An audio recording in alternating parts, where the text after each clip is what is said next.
In the grim darkness of the far future, there are few sights more terrifying than a word-bearer's dreadnought. These walking monuments to chaos stride across battlefields with the weight of 10,000 years of hatred, their twisted forms testament to the corrupting power of the warp. But what happens when one of these abominations falls into the hands of the most unpredictable race in the galaxy? What occurs when Ork mech boys, those green-skinned savants of scrap and salvage, get their crude hands on a machine that houses a tortured soul bound to the dark gods themselves? The answer is nothing short of catastrophic, hilarious, and utterly horrifying in equal measure. To understand the sheer magnitude of this scenario, we must first appreciate what each element brings to this volatile equation.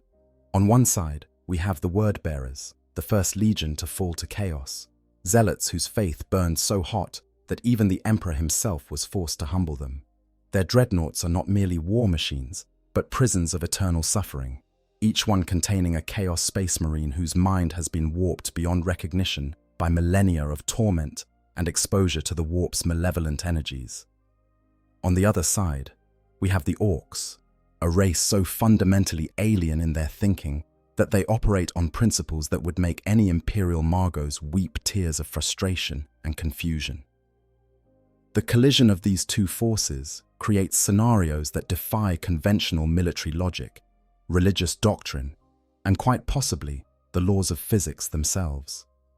Picture, if you will, a battlefield somewhere in the Ultima Segmentum, where a word-bearer's warband has been prosecuting their eternal crusade to spread the worship of chaos across the stars.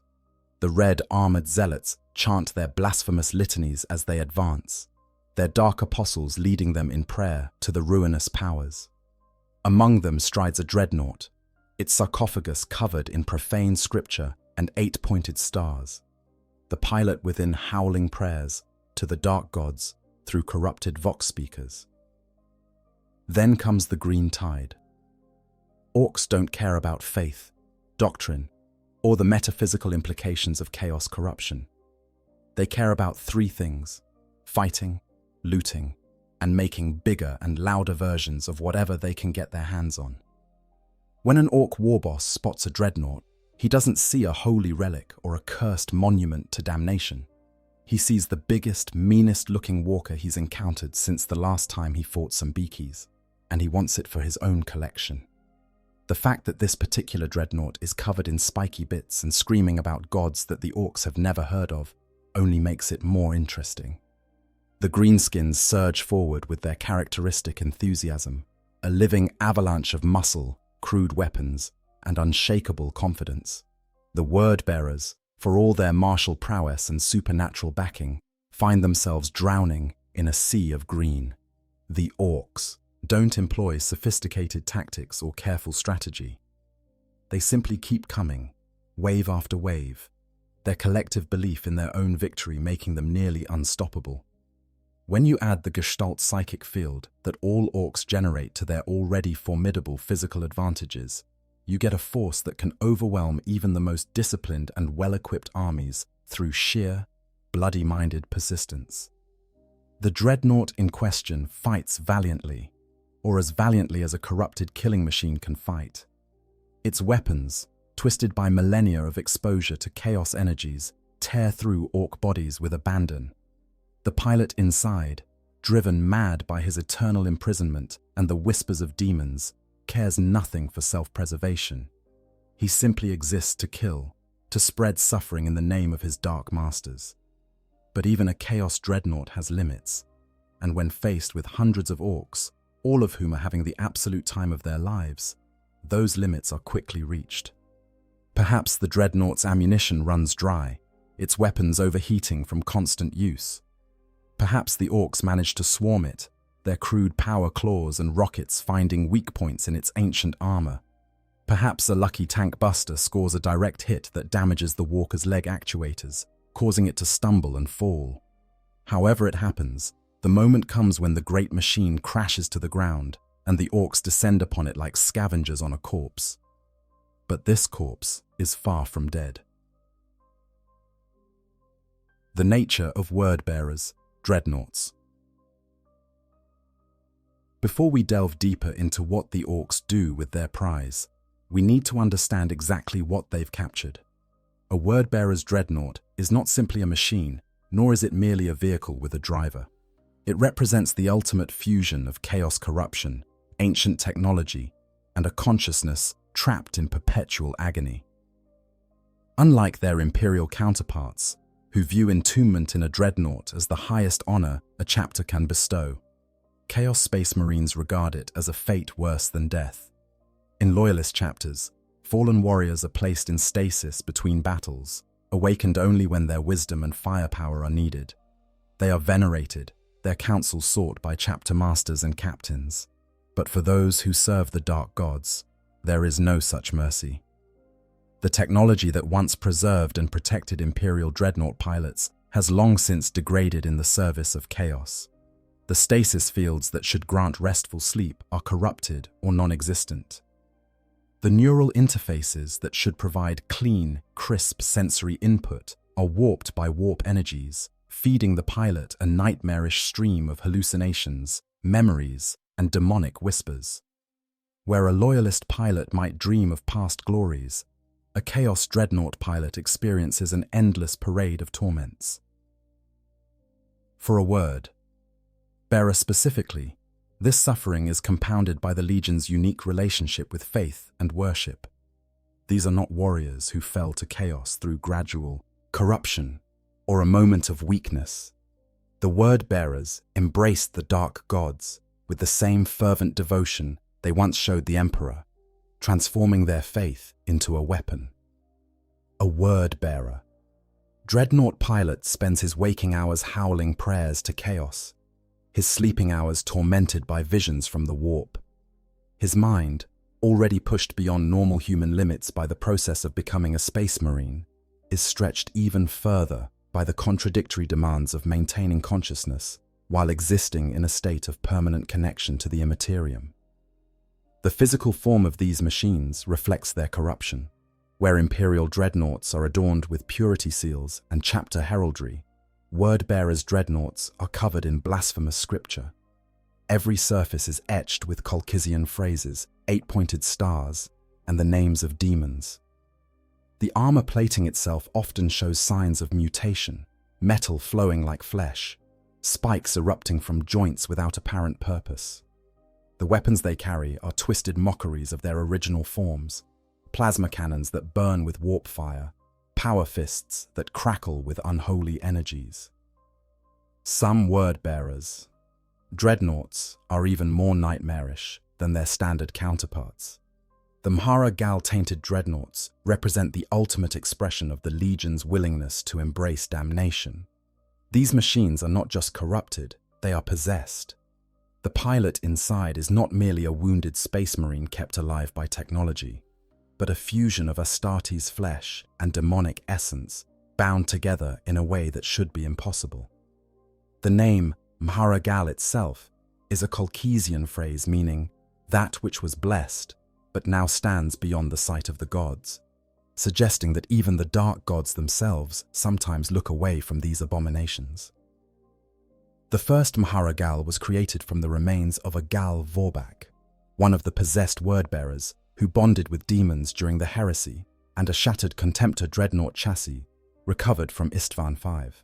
The result was something that existed in multiple states simultaneously, part machine, part man, part demon.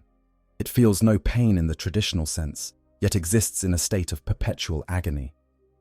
It hungers for slaughter, not just out of tactical necessity, but because killing is the only sensation that penetrates the fog of its existence.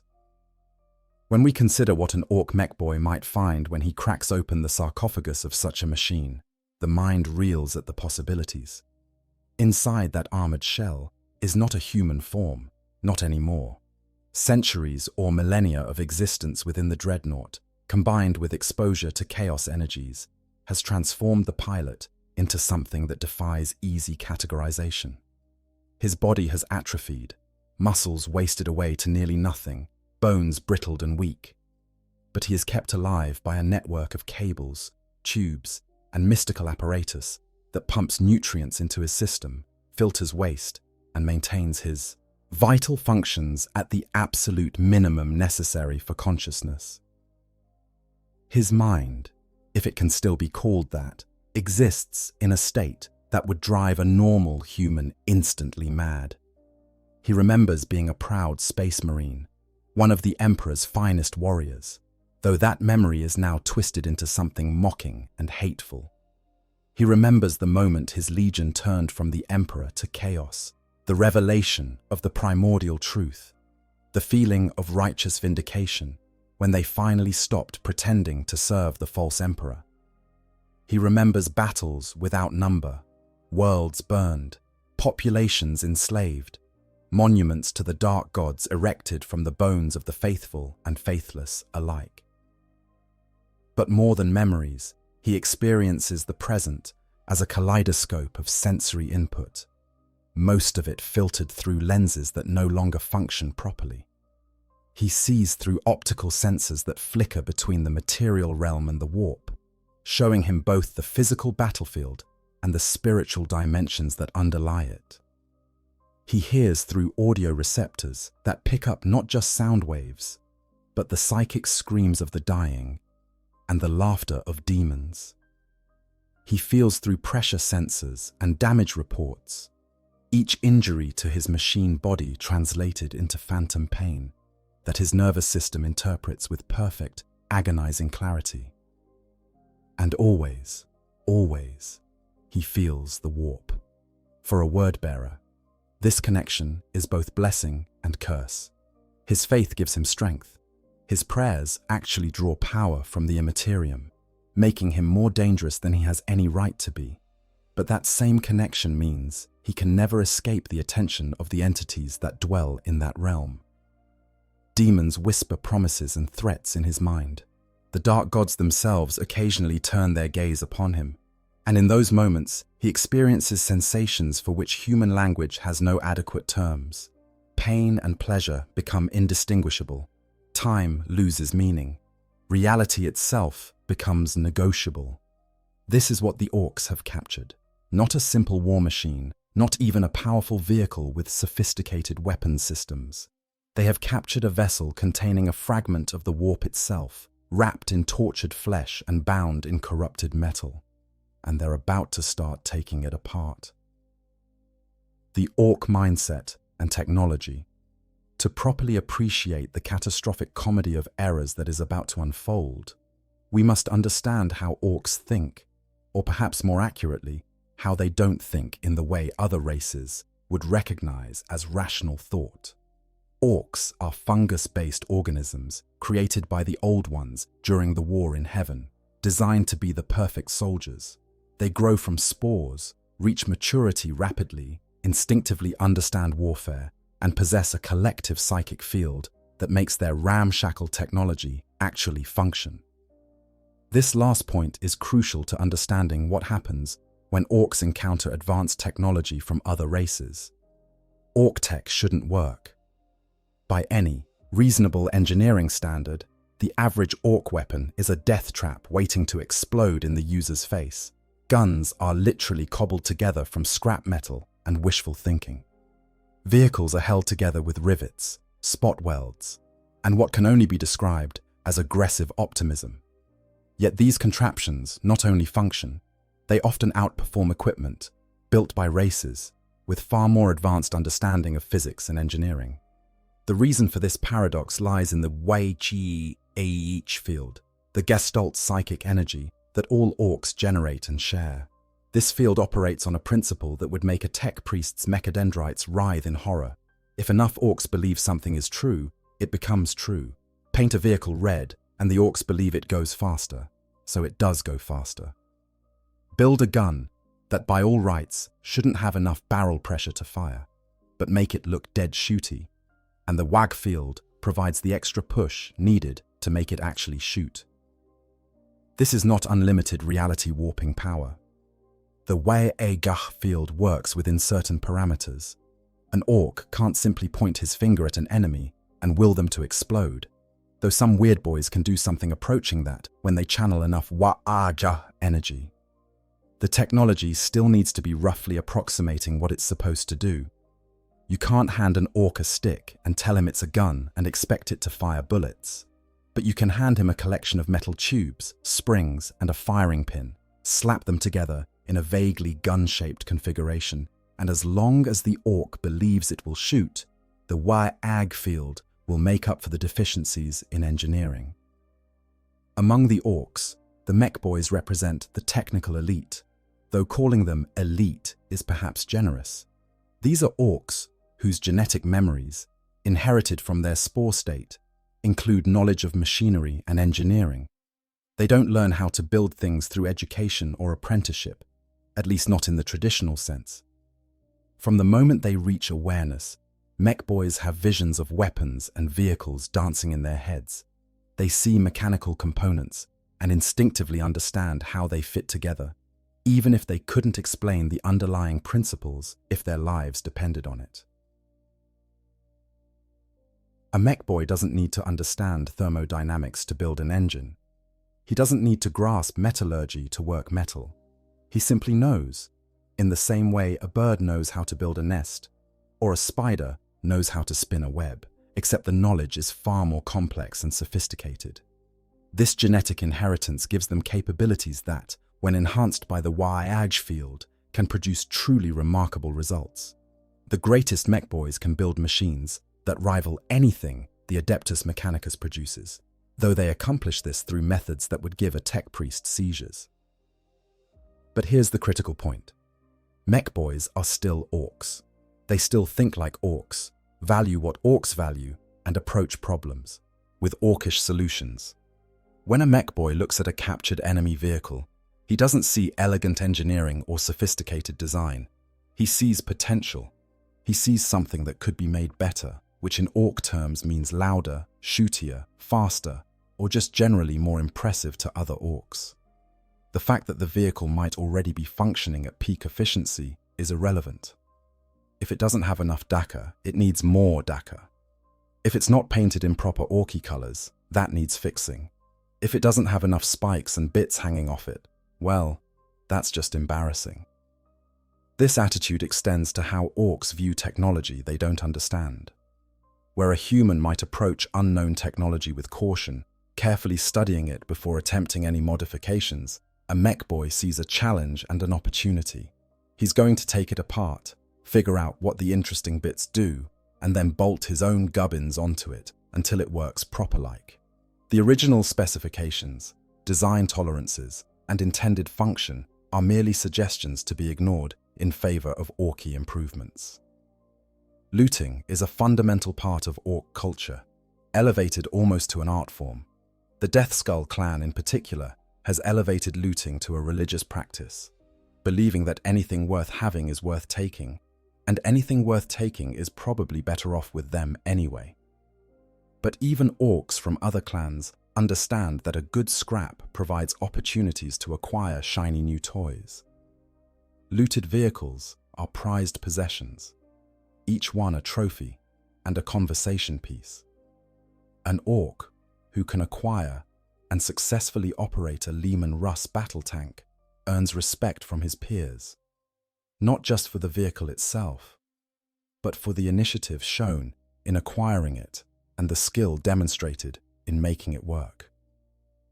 When multiple orcs gather together, their collective WH40K field strengthens, enabling them to accomplish feats that would be impossible for individuals. A single orc with a shooter might be dangerous, but a mob of boys all firing together creates a hail of bullets that can chew through ceramite armor. A single mech boy might be able to keep a truck running, but a workshop full of mechs can build a gargant, a walking war machine that towers over the battlefield like a mobile fortress. The more orcs present, the more reality bends to accommodate their collective belief in what should be possible. This means that when a large orc warband captures a wordbearer's dreadnought and drags it back to their camp, they're not just bringing back a broken war machine. They're bringing it into an environment saturated with war energy, where dozens or hundreds of orcs are all contributing to a psychic field that makes impossible things possible. The mech boys who examine the dreadnought aren't working alone. They're supported by this field. their already considerable genetic knowledge enhanced by the collective belief of their fellow greenskins that they can make anything work given enough time and a big enough hammer. Now, imagine these mech boys approaching the captured Dreadnought, tools in hand, grins on their faces, absolutely convinced that they're about to build the best, most impressive walker anyone has ever seen. Imagine them looking at this machine, this prison of suffering that contains a corrupted space marine whose mind has been shattered by exposure to the warp, and thinking, "This is gonna be proper good, it is." They have no idea what they're dealing with, no idea of the forces they're about to unleash, no concept of the danger they're in. They're just excited orcs with a new toy to play with, and that toy happens to be a conduit to the deepest, darkest places in the galaxy, where reality itself breaks down and madness reigns supreme. This is going to be interesting. The capture. The actual capture of a word-bearer's dreadnought by orcs is itself a spectacle worthy of examination, as it requires a combination of factors that don't often align. Chaos. Dreadnoughts are not easy prey, even when damaged or outnumbered. The pilot inside has centuries or even millennia of combat experience, reflexes enhanced beyond human limits, and access to weapons that can level buildings. Taking one down is difficult. Taking one down intact enough to be looted requires even more specific circumstances. Let us construct a plausible scenario, drawing from documented encounters between orcs and chaos forces throughout Imperial history. Our setting is a world in the Scaris sector, a contested region where the boundaries between Imperial, chaos, and orc-controlled space blur and shift with each passing year. The word-bearers have come to this world to complete a ritual, one requiring the sacrifice of thousands and the construction of a massive monument to the dark gods. A dark apostle leads the warband, accompanied by dozens of Chaos Space Marines, countless cultists, and 3 dreadnoughts, ancient warriors whose names are spoken only in whispers and curses. One of these dreadnoughts is our subject of interest. Let's call him Karthos Nihilus, a name he chose for himself after his internment, rejecting his original designation as something belonging to his mortal existence. Karthos has walked battlefields for over 6,000 years, his consciousness locked in an endless cycle of waking nightmares and fevered hallucinations. He remembers fighting during the heresy itself, remembers the taste of loyalist blood on his blade, remembers the moment he was struck down by an Imperial Fist Terminator and dragged back to the Legion's ships more dead than alive. His dreadnought chassis is a Contemptor pattern, one of the older and more revered designs, its systems maintained through a combination of warpsmith expertise and demonic pacts. The machine bristles with weapons, a Keres pattern assault cannon on one arm, a massive power claw on the other, and a Havoc launcher mounted on its carapace. Every inch of its surface is covered in scripture, prayers to the dark, gods written in languages that predate the Imperium itself. Some of these inscriptions glow with unholy light. Others seem to move when viewed from the corner of the eye, the letters rearranging themselves to spell out different blasphemies. The ritual proceeds according to plan for several days. The word-bearers chant their litanies, their cultists gather sacrifices, and the monument begins to take shape, each stone placed with precise ritual significance. Karthos stands vigil over the proceedings, his optical sensors scanning for threats, his audio receptors picking up the screams of the dying and translating them into prayers that feed the ritual's power. He is content, if such a word can apply to his existence, to serve his dark apostle in this sacred work. Then the orcs arrive. Nobody knows exactly why the War-Ag showed up when it did. Perhaps they were drawn by the psychic emanations of the ritual, the screams of thousands of souls being offered to chaos, creating a beacon in the warp that attracted the greenskins' attention. Perhaps they were simply passing through the system and decided that a world full of fighting sounded like a good time. Perhaps a weird boy had a vision of lots of good scrapping and pointed the wag in that direction. With orcs, the reasoning is often simpler than anyone expects. What matters is that they came in force. This is no mere raiding party or scouting force, but a proper war led by a war boss whose name roughly translates as Gutsmek Wrecker, a big mech who has achieved leadership through a combination of mechanical genius and personal violence. His warband includes thousands of boys, hundreds of vehicles, and enough mech boys to keep everything running through constant repairs and improvements. They drop from the sky in crude landing craft, roaring with excitement, weapons firing even before they hit the ground, absolutely thrilled to have found such promising opponents. The word-bearers initially respond with their characteristic discipline and faith. The Dark Apostle reorganizes his forces, deploying his Chaos Marines to key positions, sending his Dreadnoughts to hold choke points, preparing defensive lines intended to channel the Ork advance into killing zones. Against a traditional military force, this would be devastating. Against Orks, it merely determines where the biggest fights will occur. Karthos Nihilus finds himself assigned to defend the southern approach to the ritual site, a broad avenue between two enormous shrines. His orders are simple: nothing gets through. He plants himself at the center of the avenue, weapons primed, and waits. The first orcs appear within minutes, a mob of boys in a battered truck, whooping and hollering as they speed toward him. Karthos opens fire, his assault cannon tearing the vehicle apart, orcs tumbling across the pavement in a tangle of green limbs and scrap metal. But more come. They always come. Wave after wave of orcs pour into the avenue, some in vehicles, some on foot. All of them absolutely delighted to have found such a massive opponent. Karthos kills them by the dozens, his weapons never falling silent, his power claw crushing anything that gets close enough. Orc bodies pile up in front of him, creating barriers that the next wave must climb over, only to be cut down in turn. For hours he holds. His ammunition reserves run low, but don't empty, the dark gods providing in their own twisted way. His armor takes hits from rockets and shooters, but the damage is superficial, scarring but not penetrating. He is a word-bearer, a servant of chaos, and he will not fail in his duty. Then something changes. The orcs begin approaching differently, less directly, more carefully.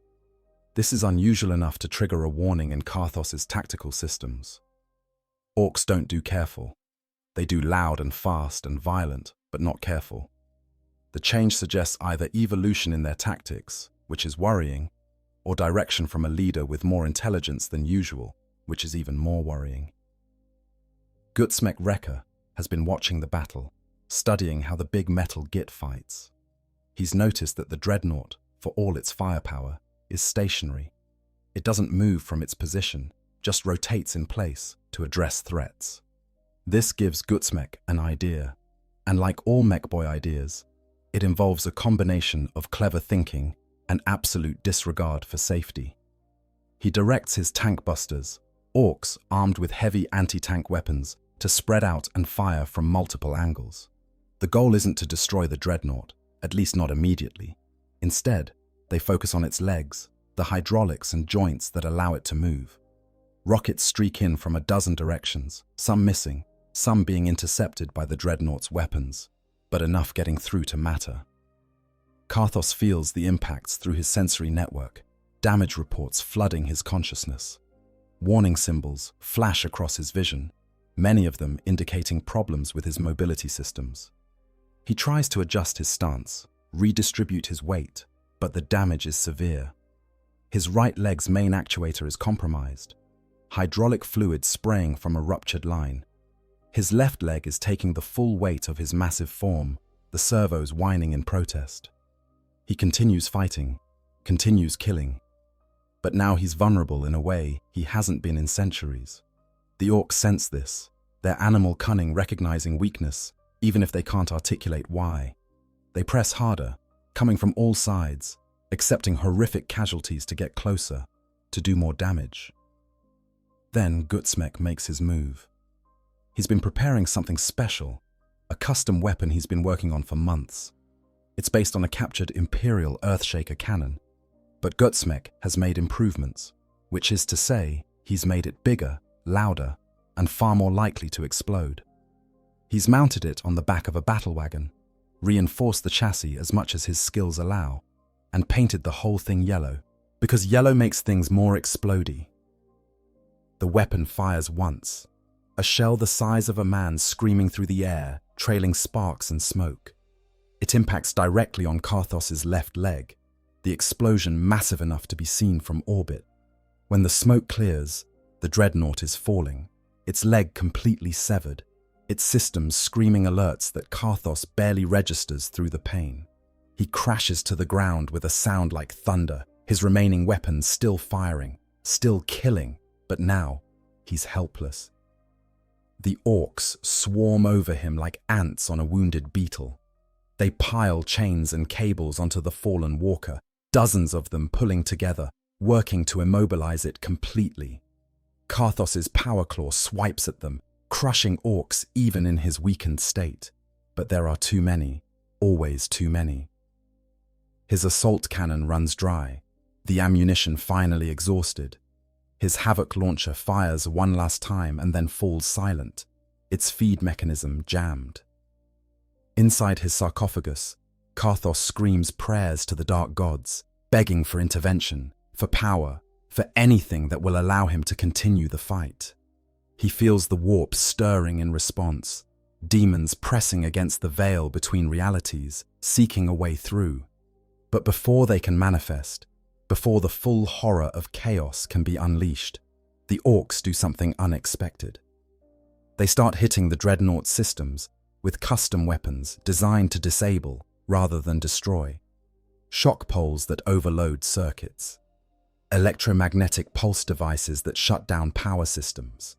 Crude but effective electronic warfare that, enhanced by the WH40K field's reality-bending properties, actually works far better than it should.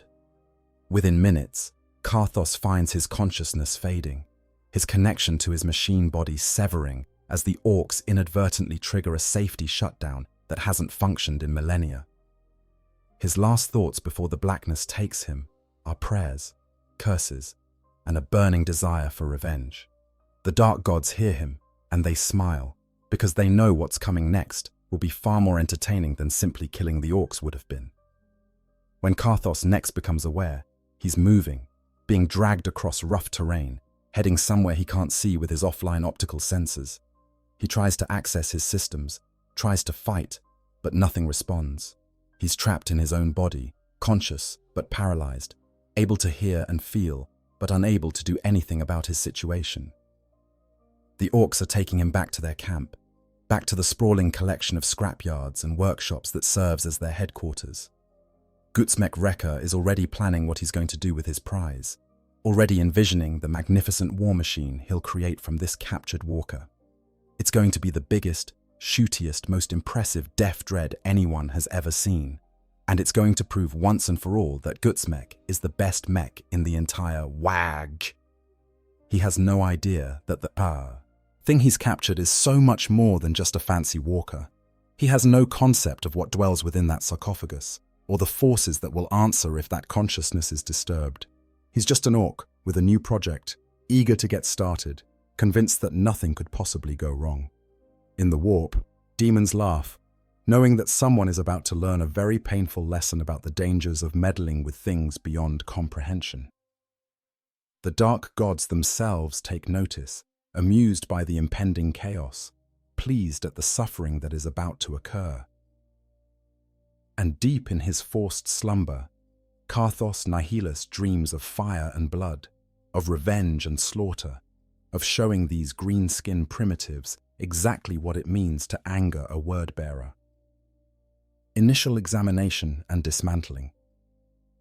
The Ork camp sprawls across several square kilometers of blasted terrain, a chaotic collection of fortifications, workshops, living quarters, and fighting pits. Hundreds of campfires burn, their smoke mixing with the exhaust from constantly running vehicles, creating a permanent haze that hangs over everything. The noise is constant and overwhelming, a cacophony of engines roaring, orcs arguing and fighting, metal being hammered and welded. To a human observer, it would seem like absolute chaos. To the orcs, it's home.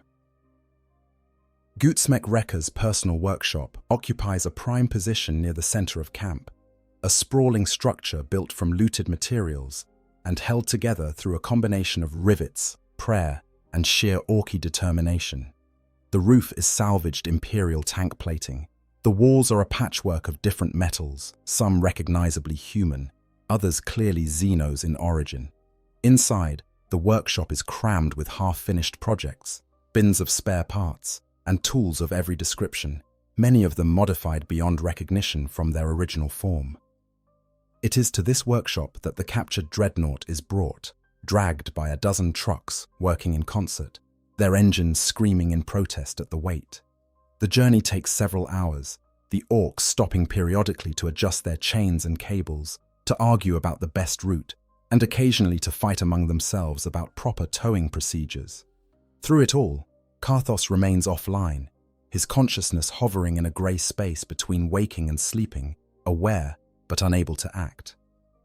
When they finally arrive, Gutsmek orders the Dreadnought positioned in the center of his workshop, where he'll have room to work from all angles. This requires removing several other projects, a process that generates considerable grumbling from the mech's assistants, but gets done nonetheless. The finished positioning is less than precise.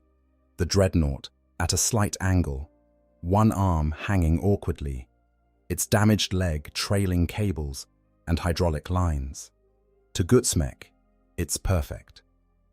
He circles his prize slowly, studying it from every angle, occasionally reaching out to touch the armor plating, to test the give in damaged sections, to examine the inscriptions covering its surface. Other mech boys gather to observe, drawn by curiosity and professional interest. They chatter among themselves in their own technical dialect, pointing out features they find interesting, arguing about what certain components might do, making suggestions for improvements that Gutsmek largely ignores. "Right then," Gutsmek announces, cracking his knuckles in a gesture he's picked up from watching captured humans. "Let's see what we got here." The first order of business is removing the weapons. Gutsmek doesn't trust any of the existing armaments, convinced that they're probably booby-trapped or likely to explode at the worst possible moment. He's not entirely wrong in this assessment, as Wordbearer's equipment often is cursed or possessed in subtle ways, using large wrenches, power tools, and when those fail, a heavy hammer. The mechs begin disconnecting the assault cannon and power claw. The assault cannon proves relatively straightforward, once they figure out which bolts actually hold it in place and which are purely decorative. The weapon is massive, easily the size of an orc, and requires 3 Gretchen to carry once it's detached. Gutsmek examines it carefully, noting the intricate mechanisms, the way the barrels are arranged, the feeding system for ammunition. He makes approving grunts, already imagining how he might mount it on his own armor, or perhaps on a vehicle, definitely keeping this bit. The power claw is more problematic. It's not just bolted on, but integrated into the Dreadnought systems in ways that aren't immediately apparent. When the mechs try to disconnect it, electricity arcs across the connections, burning one unfortunate grot who gets too close. The smell of cooking fungus fills the workshop, drawing complaints from those downwind. After several more failed attempts, Gutsmek decides on a more direct approach and simply cuts the connections with a plasma cutter, accepting that he's probably destroying something important, but reasoning that he'll figure it out later. With the weapons removed, Gutsmek can finally get a good look at the main chassis. He's immediately struck by how different this design is from the Dreadnoughts he's seen Imperial Space Marines use. Those tend to be boxy and practical, efficient in their design. This one is curved in strange ways, with protrusions that serve no obvious mechanical purpose. The armor plating is thicker in some places and thinner in others, following no pattern Gutsmek can discern. And everywhere, there are symbols. Gutsmek can't read, at least not in any language humans would recognize, but he doesn't need to read to sense that something is wrong with these markings. They seem to move when he's not looking directly at them, shifting and writhing like living things. Sometimes, when the light hits them just right, they glow with a faint, sickly luminescence that makes his eyes hurt. Several of his assistant mechs refuse to work on. Sections covered in particularly dense concentrations of symbols, muttering about bad juju and spooky bits. Ignoring their complaints, Gutsmek begins trying to access the internal systems. This proves challenging, as the Dreadnought was never designed to be easily maintained, and millennia of modifications have made it even more labyrinthine. There are access panels, but they're locked with mechanisms that refuse to open. There are hatches, but they're sealed so tight that even Ork strength can't budge them. There are what appear to be maintenance ports, but they're corroded shut, or filled with some kind of organic growth that Gutsmek can't identify. He tries the direct approach, using cutting torches to carve through the outer armor plating. This works, slowly, the metal resisting, but eventually giving way. As he cuts, he notes that the armor is far thicker than it should be, layers upon layers of different materials fused together. Some sections appear to be standard adamantium. Others are something else entirely. A dark metal that absorbs light and makes his tools spark when they touch it. The cutting process releases strange smells, acrid and chemical, mixed with something almost biological. Finally, after hours of work, Gutsmek manages to create an opening large enough to see inside. He brings a light closer, peering into the gap he's made, trying to understand what he's looking at. What he sees makes even an Ork pause, which is saying something. The interior of the Dreadnought is a nightmare. Cables and tubes run everywhere in tangles that seem to have no organization. Some of the cables are clearly mechanical, insulated wires carrying power and data. Others are organic, pulsing with a rhythm that suggests a heartbeat, covered in a membrane that's warm to the touch. The tubes carry various fluids, most of them recognizable as hydraulic fluid or coolant, but others containing substances that defy easy identification. One tube carries a thick, black liquid that seems to absorb light. Another contains something that glows a faint purple and appears to be moving against the flow, as if trying to swim backwards. Machinery hums and clicks, maintaining the systems that keep this monstrosity functional. Some of it is recognizable as standard Dreadnought components: servo motors, power regulators, life support systems. But mixed in with the familiar are things that shouldn't exist. Components that seem to operate on principles that have nothing to do with physics as Gutsmek understands it. There are gears that turn without being connected to anything. There are crystals that pulse with internal light, their surfaces covered in the same symbols that decorate the exterior. There are what appear to be bones, actual organic bones, incorporated into the structural framework, serving no apparent purpose yet clearly integral to the design. And at the center of this chaos, suspended in the heart of the machine, is the sarcophagus. It's immediately obvious. It's immediately that this is where the pilot is housed, though calling it a housing seems inadequate. The sarcophagus is roughly man-shaped, its surface covered in more of the writhing symbols, connected to the surrounding machinery by hundreds of cables and tubes. It glows faintly from within, a sickly red light that pulses in time with some internal rhythm. Occasionally, the glow intensifies, and in those moments, Gutsmek can almost see the shape of something inside, a twisted form that might once have been human, but clearly isn't anymore. The other mechs crowd around to look, their earlier hesitation overcome by curiosity. They point and discuss, their technical jargon mixing with expressions of genuine awe. None of them have ever seen anything quite like this. The sophistication of the technology, even corrupted and twisted as it is, far exceeds anything in their experience. This is the work of beings who understood principles of engineering, that the mechs only glimpse in their genetic memories, and who then deliberately perverted that understanding to create something that should not exist. "That's the pilot in there?" one of the assistant mechs asks, pointing at the sarcophagus. "Think so," Gutsmek replies. "Looks like he's all tangled up with the machine, don't he? Can we get him out?" Gutsmek considers this question carefully. His original plan had been to simply strip out all the existing systems and replace them with proper Ork technology. But looking at this, he's not sure that's possible. Everything is so interconnected, so interdependent, that removing one component might cause catastrophic failure of the whole system. And despite his enthusiasm for the project, even Gutsmek can recognize that there's something powerful here, something that might be worth preserving. "Maybe we leave him in," he suggests. "See if we can get the whole thing working again, but with our stuff added on." This idea generates considerable debate among the assembled mechs. Some argue that they should just scrap the whole thing and start fresh, using the weapons and maybe some of the armor plating, but building a completely new Def Dread from scratch. Others are intrigued by the challenge of getting this corrupted machine functional again, seeing it as a test of their skills. The argument grows heated, with accusations of cowardice and stupidity being thrown around, and it looks like it might devolve into actual violence before Gutsmek intervenes.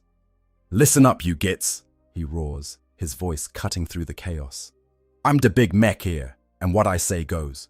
We're gonna fix this thing up proper, make it all orky-like, but we ain't throwing away the good stuff that's already there. Now get back to work." Grumbling but obedient, the other mechs return to their tasks.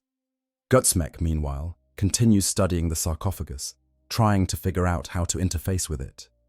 He can see control connections, ports where commands should be input, systems that should allow external control of the dreadnoughts, movement and weapons. But they're all sealed or locked, protected by systems he doesn't fully understand. He tries a few of the standard approaches, connecting power directly to see if that forces anything to activate, shorting out control circuits to bypass security measures, simply hitting things with a hammer in the hope that percussive maintenance will solve the problem. None of it works. The sarcophagus remains sealed, its occupant silent and still. Then, something changes. Perhaps it's the cumulative effect of all the poking and prodding. Perhaps the Dreadnought's internal systems have finally rebooted after being shut down by the Orks' weapons. Perhaps the Dark Gods decide it's time for the next act of this tragicomedy. Whatever the cause, the sarcophagus suddenly flares with light, brighter than before, almost blinding. The mechs stumble back, shielding their eyes.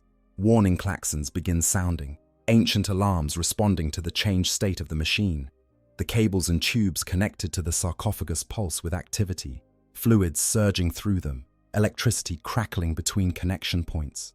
The entire workshop seems to dim, as if the Dreadnought is drawing power from its surroundings, feeding on the ambient energy to fuel its awakening. Inside the sarcophagus, Karthos Nihilus returns to consciousness with the force of a lightning strike. One moment he's floating in darkness, and the next he's experiencing sensory input from a dozen sources simultaneously. He can feel the workshop around him through damaged sensors. He can hear the Orks chattering in their crude language. He can sense the warp pressing close, demons drawn by his awakening, eager to break through the barriers between realities. But he can't move. His motor control systems are disconnected or damaged. His weapons are gone, their absence like missing limbs. His connection to his chassis is unstable, information flowing in but commands not flowing out. He is aware but impotent, conscious but trapped. And he is furious. He tries to speak, to demand that these primitives release him, to threaten them with the vengeance of chaos. But his vox speakers are damaged or disconnected, producing only static and distorted sounds that might once have been words. To the Orks, it sounds like the machine is growling, a deep, subsonic rumble that makes their tools vibrate and their teeth ache. Gutsmek, recovering from his initial shock, approaches the sarcophagus more cautiously now. He can tell that something inside is definitely alive and awake. This is both good and bad. Good because it means the core systems are still functional. Bad because whatever is in there probably isn't happy about being captured and dismantled. "Oi!" Gutsmek calls out, unsure if the thing can even hear him. "You in there? You working for us now, yeah? We're gonna make you all proper and orky-like, so you might as well get used to it." The response is immediate and unmistakable. The sarcophagus flares even, brighter, and this time the symbols covering it begin to move visibly, crawling across the surface like living things. The temperature in the workshop spikes, making the orcs sweat, which is unusual enough that several of them comment on it. The smell of sulfur fills the air, mixed with something worse, a charnel stench of corruption and decay. And then, finally, sounds begin to emanate from the damaged Vox speakers. Not words, not exactly, but something that carries meaning nonetheless. It's a layered sound, like multiple voices speaking in unison, some of them almost human, others decidedly not. The mechs don't understand the language, but they understand the tone. Rage, hatred, and promises of suffering. For the first time since capturing the Dreadnought, Gutsmek feels something approaching doubt. This thing isn't just a war machine. It's something else, something that makes even an orc's pragmatic soul uneasy. But he's committed now, and orcs don't back down from a challenge. If this spiky git wants to make trouble, well, Gutsmek has dealt with troublesome machines before. "Right," he says, more to himself than anyone else. "This might be a bit trickier than I thought." The horror within. As the orcs continue their work over the following days, examining and cataloguing the Dreadnought systems, they begin to understand that what they've captured is far more complex and dangerous than they initially realized. Each new discovery brings fresh complications, and Gutsmek finds himself constantly revising his plans as he encounters systems and technologies that defy explanation. The first major revelation comes when one of the assistant mechs manages to access a diagnostic port buried deep in the Dreadnought's power systems. He connects a crude monitoring device, something cobbled together from scavenged Imperial equipment and Ork ingenuity, hoping to get readings on the machine's energy consumption and output. What the device reports makes no sense at first, displaying values that fluctuate wildly, power draws that exceed what should be possible, and energy signatures that don't match any known power source. Gutsmek examines the readings himself, frowning at the numbers.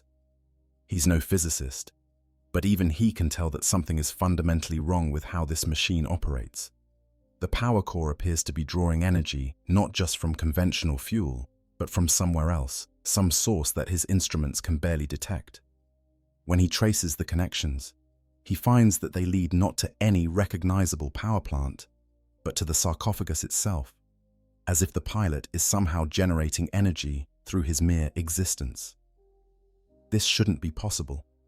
Power has to come from somewhere, whether it's the burning of promethium, the reactions in a plasma core, or the slow decay of radioactive materials.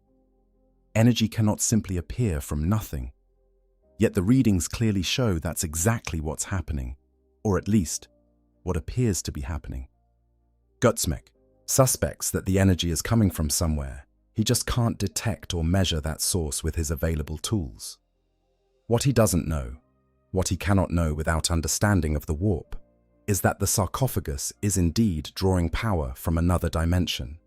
Karthos's connection to the Imperium, forged through faith and reinforced by millennia of worship, allows him to channel warp energy directly into the material realm. It's not an infinite source.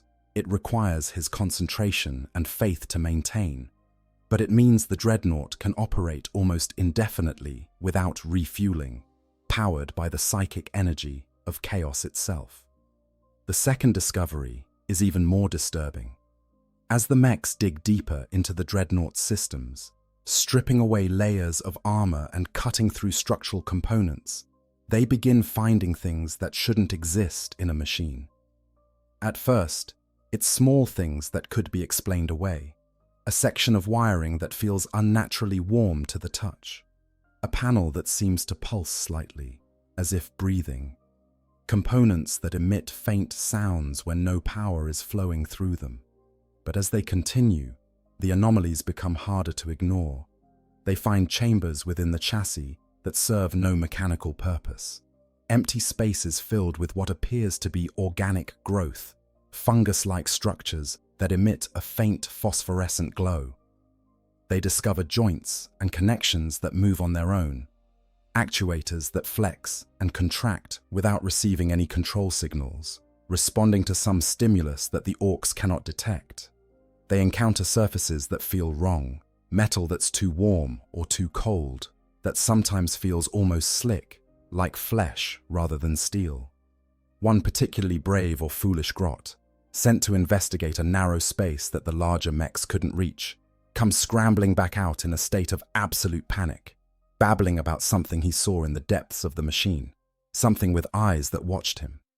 The other grots refuse to enter that section afterward, no matter how much the mechs threaten them. Gutsmek has to go in himself, squeezing through tight passages to see what spooked the little git so badly. What he finds is a mass of cables and tubes that have grown together, fused into a structure that looks disturbingly organic. At the center is something that might be a visual sensor, or might be an actual eye, a glassy sphere that follows his movement as he approaches. When he reaches out to touch it, the eye blinks, an actual lid closing over it for just a moment before opening again. The sight is disturbing enough that even Gutsmek, who has seen all manner of strange things in his years as a mech, feels a chill run down his spine. He backs out of the space, carefully, not wanting to turn his back on the watching eye, and when he emerges, he makes a mental note to weld that section shut and not tell the other mechs what he found. Some mysteries are better left unexplored, but the most significant and alarming discovery comes when they finally manage to open the sarcophagus. Gutsmek has been putting this off, partly because he's not sure it's necessary, partly because he's not entirely sure he wants to see what's inside. But curiosity eventually wins out. That and the practical consideration that he needs to understand how the pilot interfaces with the machine if he's ever going to get the Dreadnought working properly again. The sarcophagus has multiple layers of security, mechanical locks, electronic seals, what might be psychic wards, though Gutsmek doesn't recognize them as such. Breaking through each layer takes time and effort, and more than once Gutsmek considers just giving up and trying a different approach. But Orks are nothing if not stubborn, and eventually, after days of work, he manages to bypass or break through all the security measures. The final seal releases with a hiss of pressurized gas, foul-smelling and probably toxic. Gutsmek waves his hand in front of his face to clear the air, then leans in to look at what he's uncovered. What he sees stops him cold, making him step back involuntarily, his usually fearless demeanor shaken. Carthos Nihilus, or what remains of him, is a horror that defies easy description. His body, such as it is, barely resembles anything that was once human.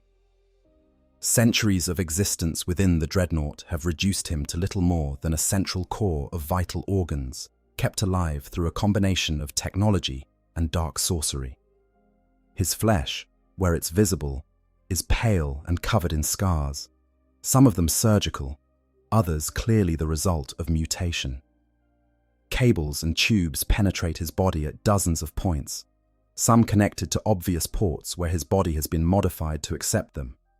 Others simply pushed through flesh and muscle, held in place by scarring and growth. His spine is exposed, encased in a metallic framework that connects directly to the Dreadnought's systems. His skull has been opened, part of it replaced with a transparent material through which his brain can be seen, pulsing with activity, covered in more cables that disappear into its folds. But what truly disturbs Gutsmek, what makes this worse than simple body horror, is that he's clearly conscious. His eyes, augmented with mechanical components, but still recognizably organic, track Gutsmek's movement. His mouth, kept alive by tubes feeding directly into his digestive system, tries to form words. The sounds that emerge are barely human, distorted by damage to his vocal cords and the absence of lungs that could properly shape them. The entire experience is so disturbing that Gutsmek seriously considers, for the first time, that maybe this project isn't worth it. Maybe they should just drag this thing out into the desert and blow it up, forget they ever found it, move on to something less cursed. But before he can voice this thought, before he can step back and seal the sarcophagus again, something happens. The symbols covering the interior of the sarcophagus begin to glow brighter than they have before. The temperature spikes, the air shimmering with heat, and Karthos speaks, his words somehow understandable despite the physical impossibility of him forming them clearly. The voice is mechanical, filtered through vox speakers that shouldn't be able to work without his lungs to provide air pressure, but it's also undeniably his voice, filled with centuries of hatred and pain. You dare. The words come slowly, each one an effort. You dare to look upon a son of Lorgar. Gutsmek stumbles back, his usual bravado failing him for a moment. The voice isn't loud, but it carries weight, each syllable pressing against his mind with psychic force. He can feel wrongness radiating from the sarcophagus, a spiritual corruption that makes his skin crawl and his instincts scream at him to run. You will suffer, Karthos continues. You will know the wrath of the word bearers. The dark gods see you. They hunger. As Karthos speaks, the temperature continues to rise. The cables and tubes connected to his body pulse with activity, glowing with internal light. The symbols around him writhe and twist, forming new patterns, spelling out blasphemies in languages that predate human civilization. In the warp, demons press close, sensing an opportunity, seeking any crack through which they can force their way into reality. The other mechs, drawn by the commotion, crowd around to see what's happening. Their reactions range from fascination to unease, though none of them fully understand what they're witnessing. To them, this is just a particularly scary-looking git who's making a lot of noise. Concerning, certainly, but nothing they can't handle. They're orcs, after all, and orcs don't scare easy. Gutsmek, recovering his composure, decides that the best response is to simply close the sarcophagus again and figure out a way to control this thing remotely.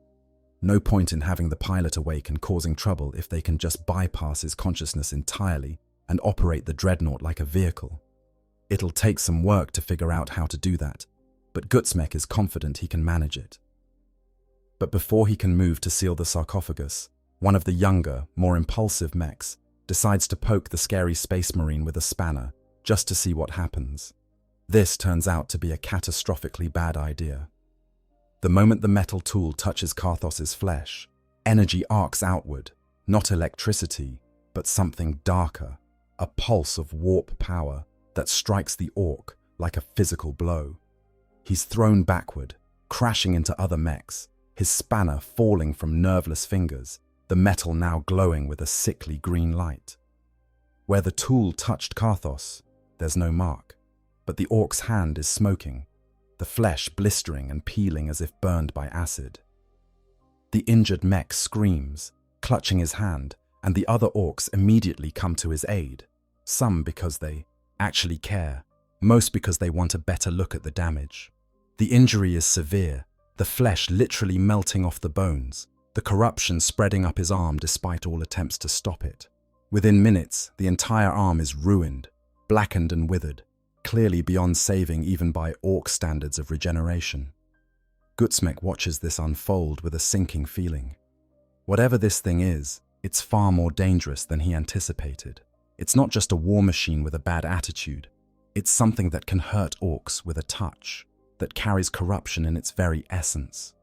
The smart thing to do would be to kill it, destroy the entire Dreadnought, accept the loss, and move on. But Gutsmek is a big mech, which means he's smarter than the average orc, but also more prone to thinking he can solve problems that really should be left alone. He looks at the damaged orc, then at the malevolently glowing sarcophagus, and makes a decision that he will later have cause to regret. "Right," he announces. "We ain't touching the scary git directly no more. From now on, we work with the machine, not the pilot, and we're gonna need some extra protection, something to keep his nastiness from spreading. I got an idea about that. As the other mechs drag their injured comrade away to the pain boy, Gutsmek begins planning modifications that will isolate the sarcophagus while still allowing the Dreadnought to function. It's going to be complicated, probably dangerous, and definitely not the simple salvage job he'd initially envisioned. But he's committed now, and more importantly, the challenge has activated that peculiar Ork pride that refuses to accept defeat. Inside his prison, Karthos smiles, or tries to, the expression lost in the ruin of his face. These primitives think they can control him, think they can use him for their own purposes. They have no idea what they've unleashed. The dark gods are watching, entertained by this farce, and they will not allow it to end quickly. No, this is going to be a slow, agonizing lesson for everyone involved. And when it's over, when the Orks finally realize their mistake, it will be far, far too late. Ork modifications and improvements. Despite the increasingly obvious dangers, Gutsmek forges ahead with his plan to convert the captured Dreadnought into a proper Orky war machine. His reasoning is pragmatic. They've already invested too much time and effort to quit now, and besides, the bragging rights for successfully looting and converting a Chaos Space Marine Dreadnought would be immense. In typical Ork fashion, the presence of danger only makes the project more interesting, not less. The first major modification involves dealing with the corrupted pilot. Gutsmek's solution is characteristically direct. If touching the scary Git causes problems, then they'll just seal him up even tighter and work around him. Using plates of salvaged armor, he creates a second sarcophagus around the first, a crude shell designed to contain whatever wrongness emanates from Karthos. The plates are covered in Ork glyphs, symbols that, while not truly protective in any mystical sense, make the mechs feel better about working nearby. The inner sarcophagus remains connected to the Dreadnought's systems, because removing those connections would likely kill the pilot. And for all his crude exterior, Gutsmek understands that the pilot is integral to the machine's function. But he adds his own control systems, bypassing what he can, adding redundancy where he can't, creating a hybrid system that combines chaos technology with Ork ingenuity. Whether this will actually work is anyone's guess, but it makes sense in Gutsmek's head, and that's what matters. Next comes the question of weapons. The assault cannon they removed is too good to waste, but it's also too big for Gutsmek's own use. Instead, he mounts it on a battle wagon, modifying the mount to allow for a greater rate of fire at the cost of accuracy, which is perfectly acceptable to Ork sensibilities. The power claw, damaged in the removal process, is stripped for parts, its power field generators salvaged for use in other projects. For the Dreadnought itself, Gutsmek has bigger plans. He starts by mounting a pair of big shooters on the arms, each one modified for maximum Daka output. These weapons are crude compared to the sophisticated systems they're replacing, but they have the advantage of being maintainable by Ork standards and compatible with the ammunition the WH can produce. He adds a rocket launcher to the carapace mount, replacing the Havoc launcher, figuring that being able to shoot things that are far away is probably useful. But Gutsmek doesn't stop there. In true Ork fashion, he begins adding things simply because he can, because there's space for them, because it would look impressive. He welds additional armor plates onto the chassis, covering the blasphemous symbols with good Orky metal. He adds spikes, lots of spikes, because spiky things look mean, and meanness is desirable. He installs a loudspeaker system, reasoning that if the Dreadnought is going to be shouting threats in its creepy voice, they might as well amplify it to intimidate the enemy. The painting phase is where Ork culture really shines through.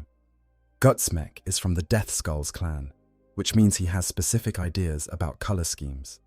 The base coat is blue, because blue is lucky. The weapons get red accents, because red makes things shoot faster.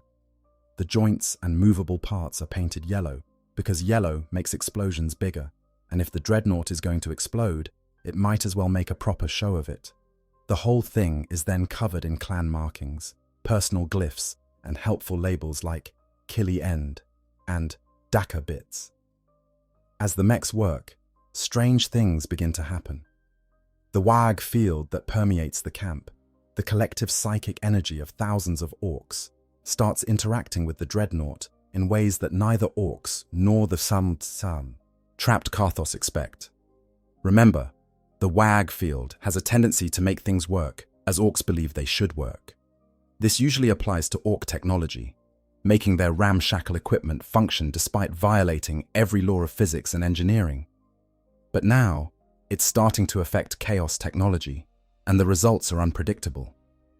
The new weapon systems, which by all rights should be completely incompatible with the Dreadnought's ancient cogitators and targeting systems, somehow begin to integrate.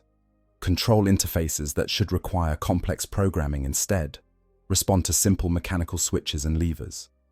Ammunition feeds that should require specific calibrations work perfectly well with whatever the Orks happen to load into them.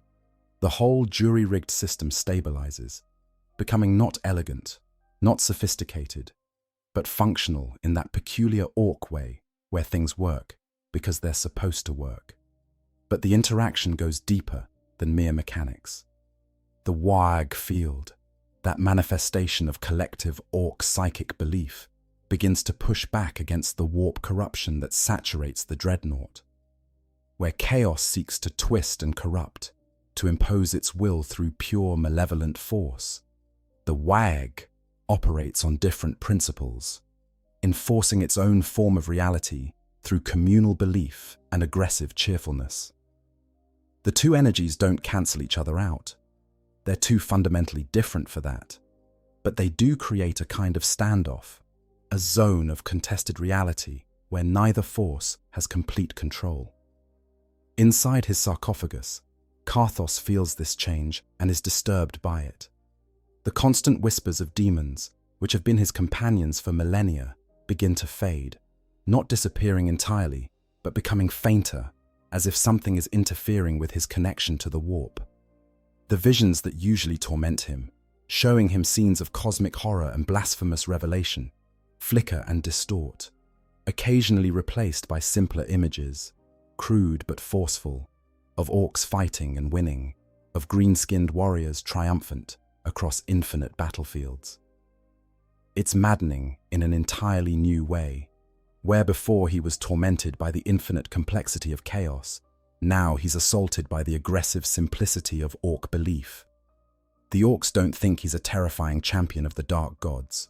They think he's a piece of salvage, a broken machine to be fixed and put to work.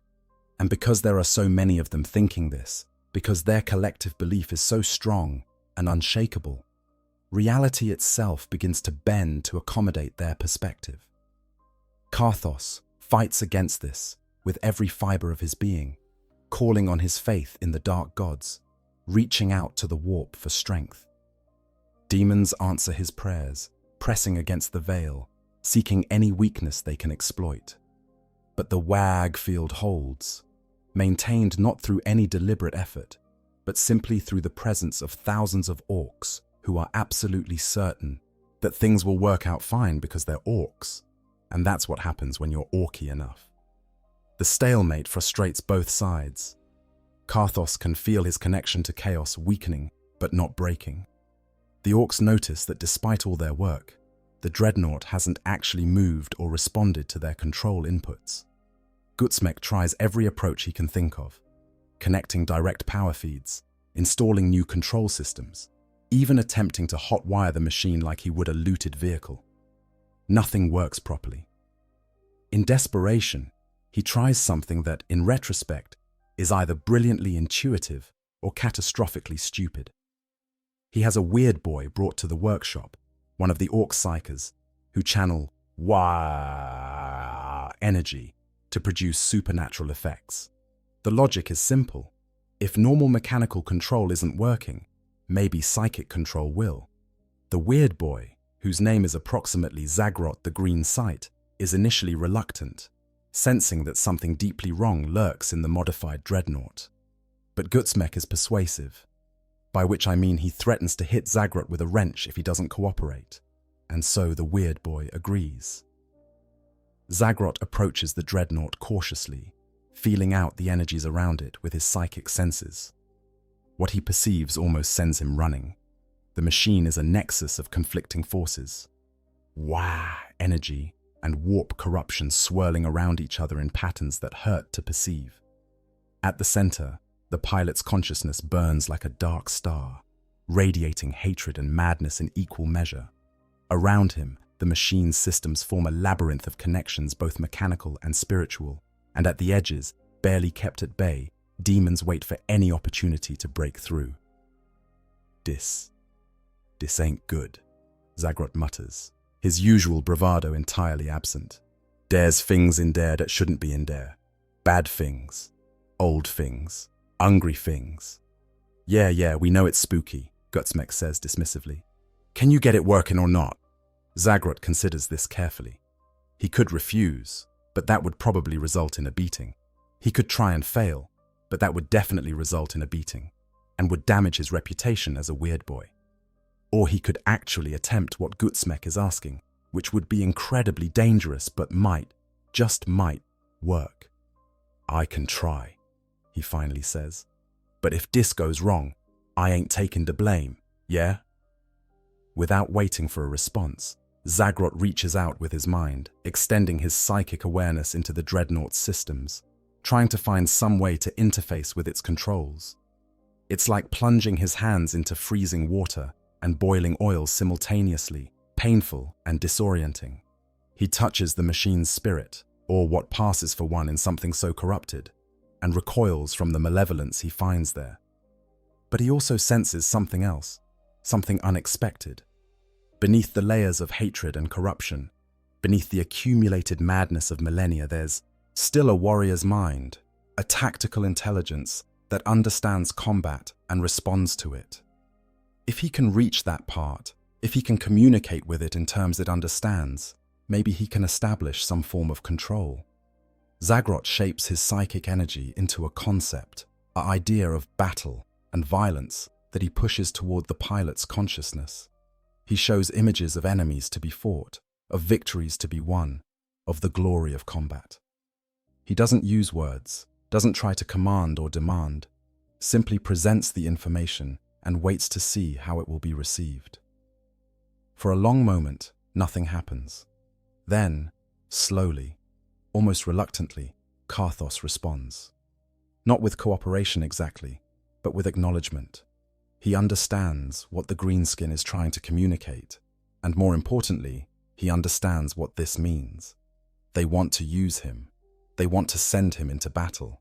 And battle, even in service to Xenos primitives, is preferable to the endless torment of inactivity. The Dreadnought's systems suddenly surge with activity. Warning lights begin flashing. Servos whine as they activate. The machine tries to move, its remaining limbs flexing, testing their range of motion. It's not smooth, not coordinated, but it's movement, real movement, for the first time since the capture. The mechs scramble back, startled by the sudden activation. Gutsmek alone stands his ground, watching with satisfaction as his project finally shows signs of life. That's it, he shouts.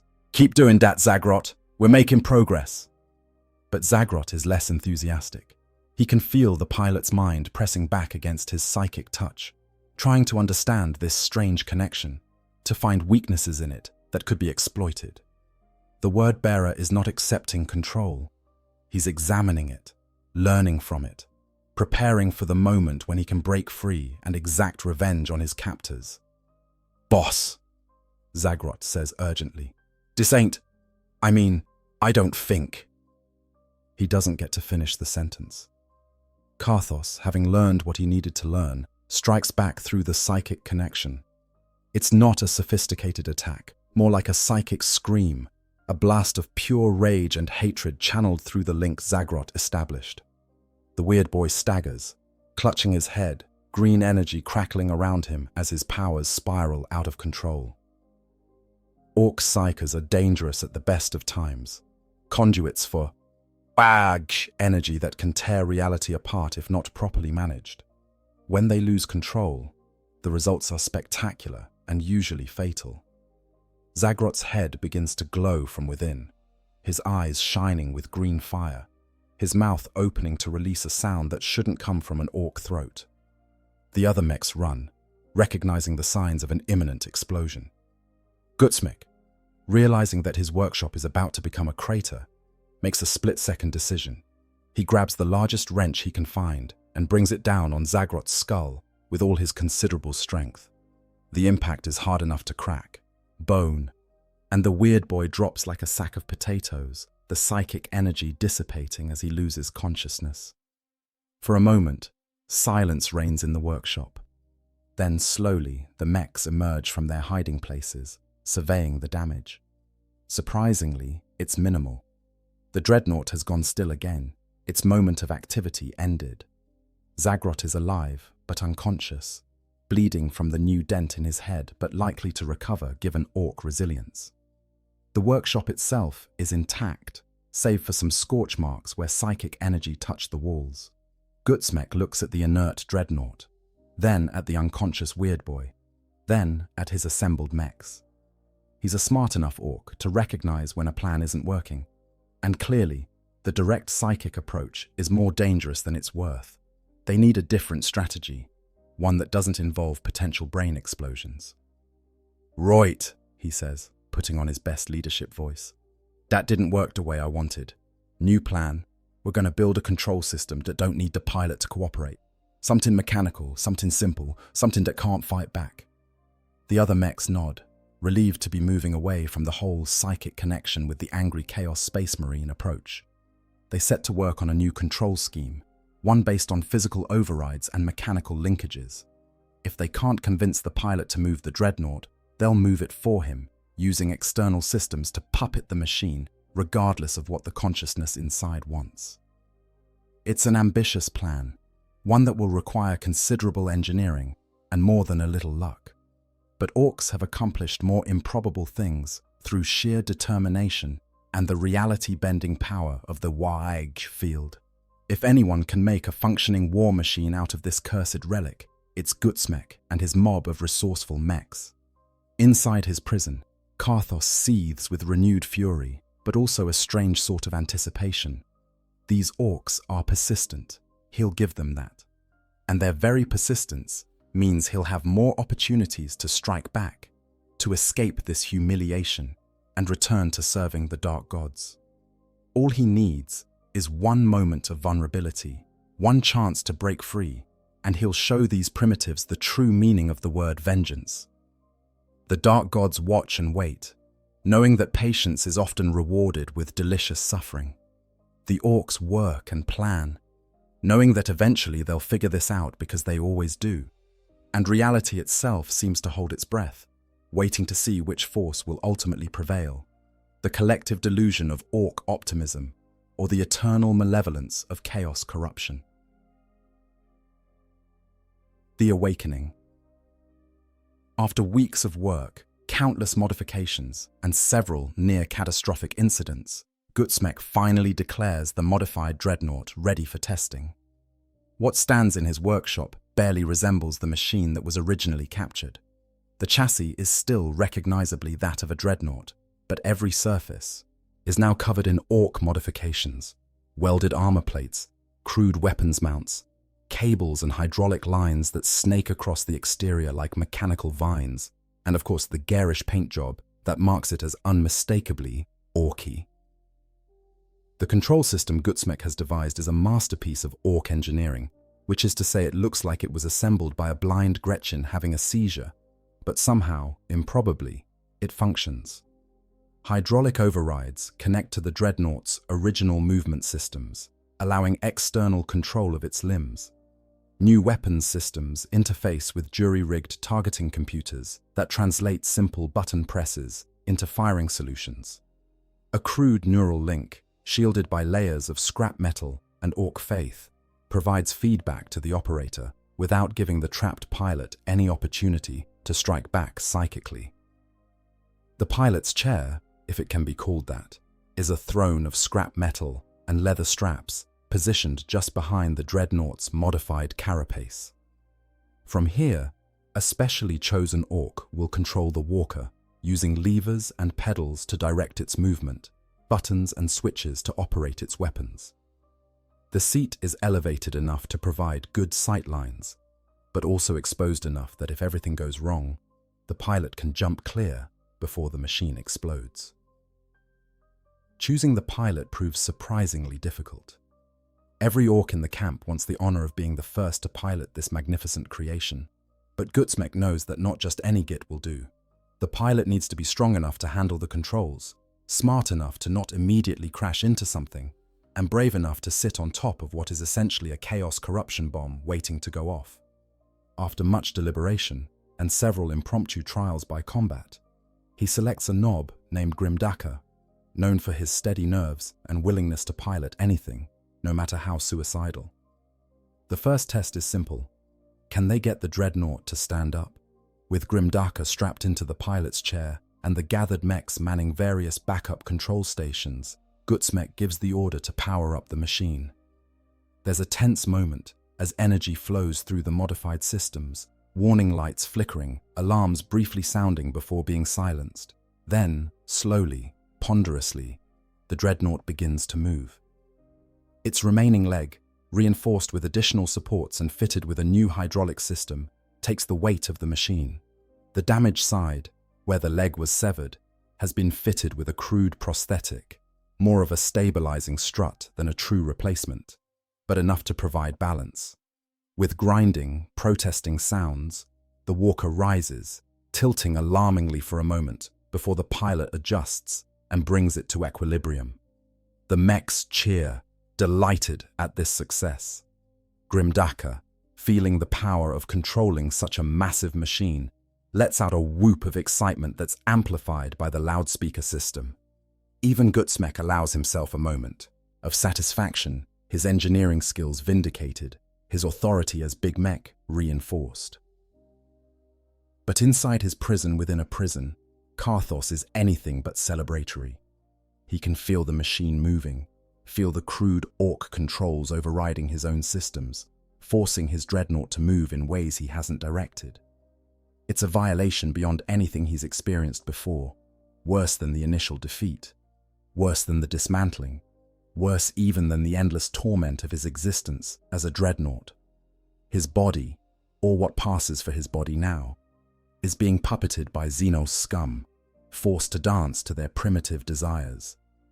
His rage builds to levels that would kill a normal human, or even a normal space marine. But Karthos is beyond normal, beyond even what his legion considers normal. He is hatred incarnate, faith twisted into something monstrous, and he will not accept this indignity.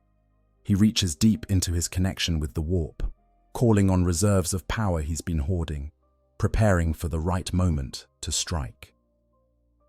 The warp answers. It always answers word-bearers who call with sufficient faith and fury. Demons that have been circling since the capture, kept at bay by the WAG field, but never truly departing, suddenly have an opening, a crack in reality, created by the intensity of Karthos's hatred. They don't fully manifest. The Ork presence is still too strong for that, but they can reach through, can lend their power to their faithful servant. Grimdaka is the first to notice something is wrong. The controls, which had been responding sluggishly but obediently, suddenly seize up.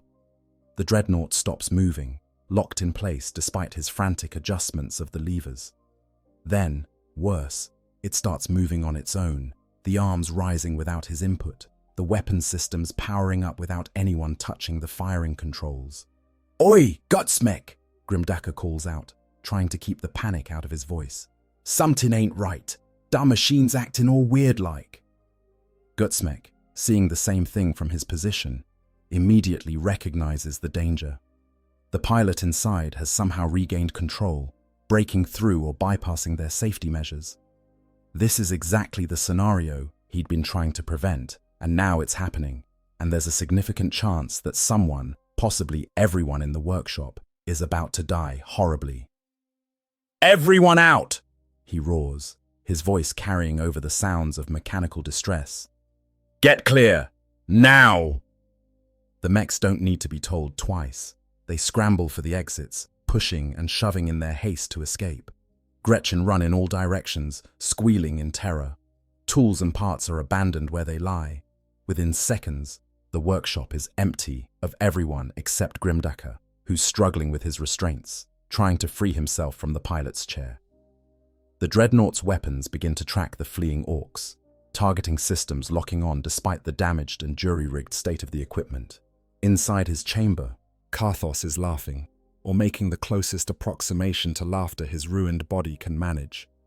After all this time, after all this suffering, he finally has his revenge within reach.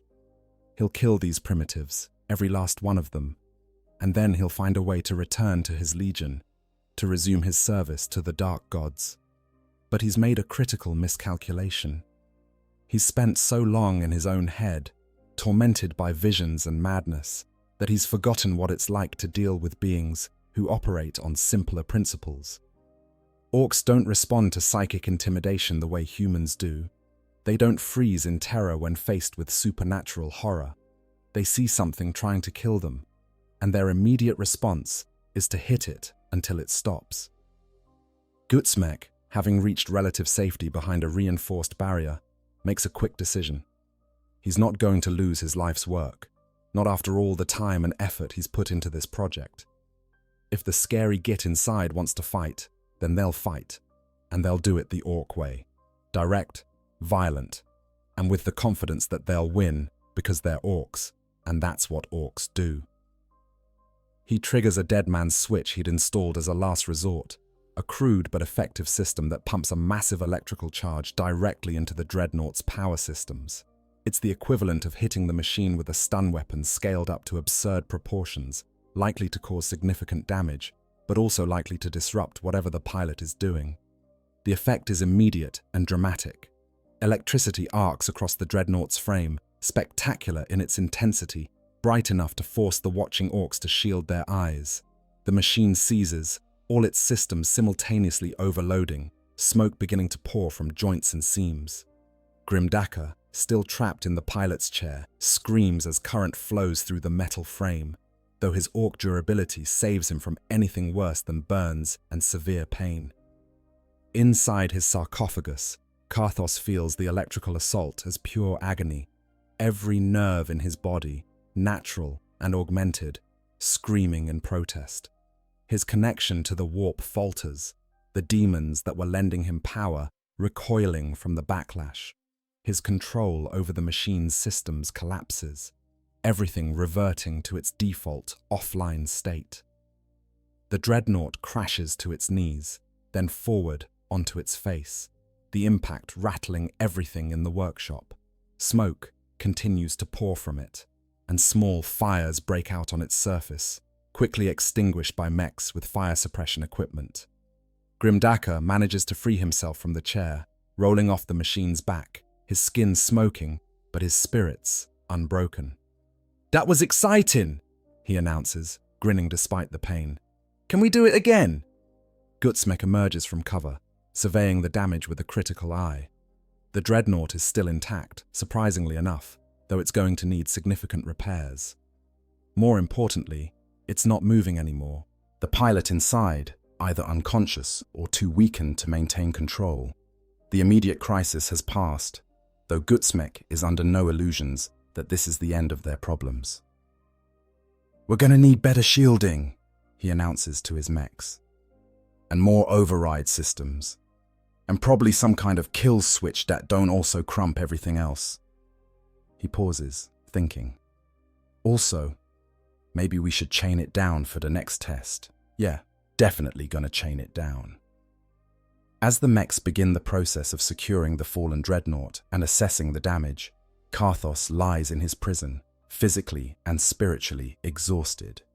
His escape attempt has failed, the Dark God's aid proving insufficient against the brutal pragmatism of Ork engineering. But he's not defeated. Not truly. He's learned from this experience, understands better now how these systems work, where the weaknesses are, what he needs to do differently next time. And there will be a next time. Of this, he's certain. The Orks may have won this round, but the war is far from over. In the meantime, he'll conserve his strength, plan his next move, and wait for the right opportunity. Patience is a virtue even among Chaos Space Marines, at least when circumstances demand it. Consequences and outcomes. The failed awakening leaves Gutsmek's project in a state of limbo. The Dreadnought is too damaged to use immediately, too dangerous to work on casually, but also too valuable to simply abandon. For several days, it sits chained and powered down in the workshop, a constant reminder of both ambition and near disaster. Gutsmek spends much of this time pacing around it, studying it from every angle, trying to decide what to do next. The rest of the WAG has noticed the commotion, of course. News spreads quickly among Orks, especially news of spectacular failures and near deaths. Soon, every Ork in the camp has heard about the possessed walker that nearly killed Gutsmek's whole crew, and opinions about what to do with it vary widely. Some Orks argue that they should just scrap the whole thing, tear it apart for useful components and forget they ever found it. These are generally the more cautious Orks, a relative term to be sure, who've seen too many projects go wrong and want to minimize future casualties. Others suggest using it as target practice, setting it up as a particularly tough training dummy that shoots back. This idea has some appeal, but Gutsmek vetoes it on the grounds that destroying his work would be wasteful. A third faction, led by the warboss himself, proposes a different approach. Finish the modifications, but add so many redundancies and kill switches that even if the pilot regains control, they can shut it down immediately. Make it work, but make it safe, or as safe as anything involving Orks and chaos can be. This is the approach that ultimately wins out, partly because it's the warboss's preference, partly because Gutsmek is too stubborn to give up on his project. The modifications take several more weeks. This time, Gutsmek is more careful, more methodical. He installs multiple independent power systems, each one capable of being shut down without affecting the others. He adds physical restraints inside the Dreadnought's chassis, crude but effective systems that can lock the machine in place if it starts acting up. He improves the shielding around the sarcophagus, layering metal, ceramics, and anything else he can find that might block psychic energies or warp influence. Most importantly, he embraces the Orkish principle that more is better. More weapons, because if the pilot takes control of one, they'll still have others to fight back with. More armor, because apparently this thing can explode, and it would be nice if that explosion was contained. More control redundancies, so that even if one system fails, they have backups. The Dreadnought grows larger, heavier, more complex, transforming from a sleek war machine into something that looks like several deaf dreads welded together and painted by a color-blind Gretchen. During this time, Karthos remains largely dormant, conserving his strength, observing when he can, learning more about how his captors think and operate. He's patient now, having learned that immediate action leads to defeat. He'll wait for the right moment, the perfect opportunity, and then he'll strike with everything he has. In the meantime, he prays to the dark gods, maintaining his faith, ensuring that when the time comes, they'll answer his call. The WAG field's continued presence has an interesting effect on both the machine and its pilot. The longer the Dreadnought sits in the Ork camp, surrounded by thousands of greenskins, all absolutely convinced that it will eventually work properly, the more reality begins to accommodate that belief. The chaos corruption doesn't disappear. It's too deep-rooted for that, but it does begin to adjust. The whispers of demons become fainter, less insistent. The nightmarish visions that haunt Karthos's sleep become less coherent, sometimes interrupted by strange images of Ork victories and triumphs. It's deeply disturbing to Karthos, this slow erosion of his connection to chaos. He fights against it with all his will, clinging to his hatred and faith, refusing to let these primitives change him. But there's only so much one consciousness can do against the collective belief of thousands. The WAG field, doesn't overwrite his personality, doesn't turn him into an Ork sympathizer, but it does create a strange sort of resonance, a frequency where Ork pragmatism and chaos malevolence can coexist without constantly trying to destroy each other. Finally, after what feels like an eternity, Gutsmek declares the Dreadnought ready for a second test.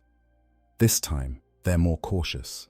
The machine is chained to heavy weights, limiting its mobility. Grimdakka has been fitted with an emergency escape system, basically a spring-loaded seat that will launch him clear if things go wrong. Multiple mechs stand ready with weapons capable of disabling or destroying the Dreadnought, and Gutsmek keeps his finger on the master kill switch at all times.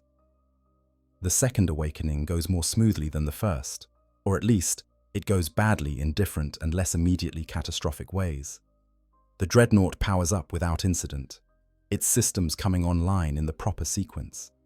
Grimdakka tests the controls, finding them more responsive than before, the walker responding to his inputs with something approaching agility. The weapons systems check out, targeting properly, firing mechanisms functional. For several minutes, everything proceeds exactly as planned.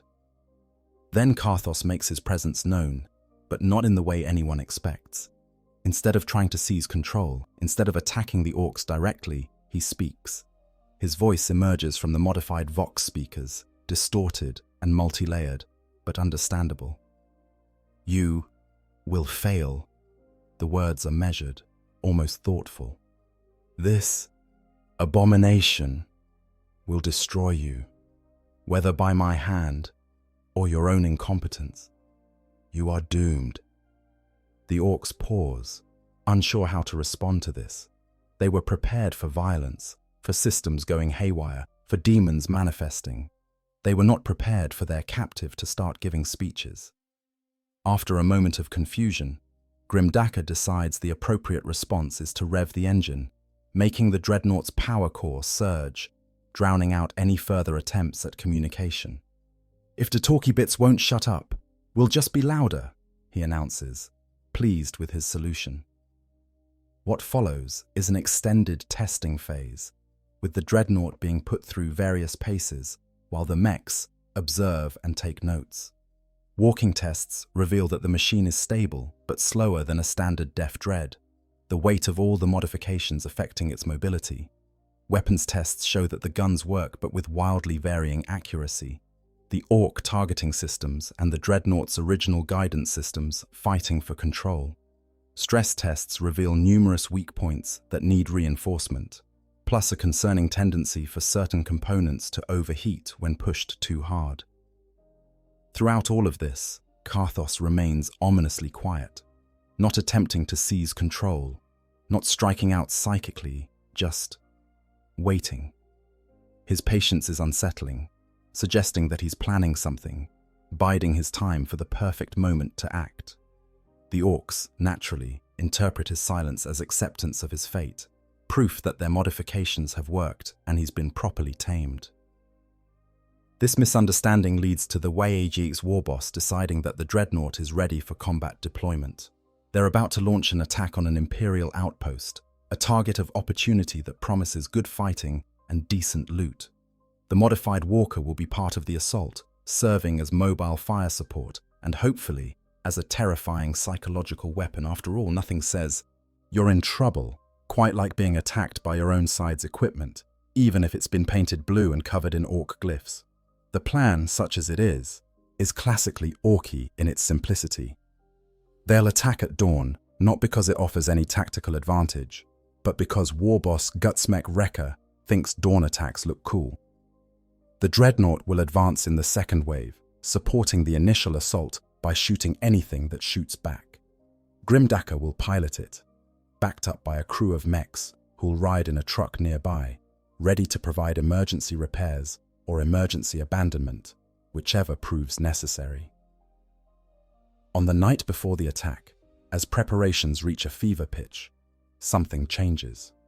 Perhaps it's the anticipation of battle, the collective excitement of thousands of Orks, all preparing for a fight. Perhaps it's the weakening of the WH40K field, as Orks spread out to their assault positions, reducing the local concentration of their psychic energy. Or perhaps it's simply that the dark gods decide the time is right for their entertainment to enter its next phase. Whatever the reason, Karthos feels the barriers that have constrained him beginning to weaken. The WH field's interference lessens. His connection to the warp strengthens. The demons that have been circling return in force, pressed close to reality by his renewed faith. He begins preparing for one final, desperate attempt to break free, to escape this humiliation and return to his true purpose. He won't attack during the preparations. He's learned that lesson. He'll wait until battle is joined, until the Orks are distracted by their own fighting, until the WH field is stretched thin by dispersal and focused elsewhere by the demands of combat. Then, and only then, will he make his move. In the warp, demons of chaos undivided gather, sensing the approaching opportunity. They press against the veil between dimensions, testing its strength, probing for weaknesses. Some are lesser entities, barely more than fragments of malevolent will. Others are far more powerful, creatures with names that are forbidden to speak, servants of the dark gods themselves. All of them hunger to break through, to manifest in real space, to feed on the souls and suffering that battle provides in such abundance. The Wordbearer's warband that originally lost Karthos has not forgotten him.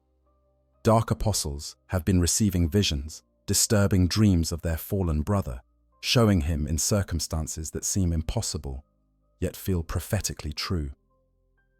They've been tracking the Ork WH, preparing to intercept it, to recover their lost relics and punish those who dared to desecrate them.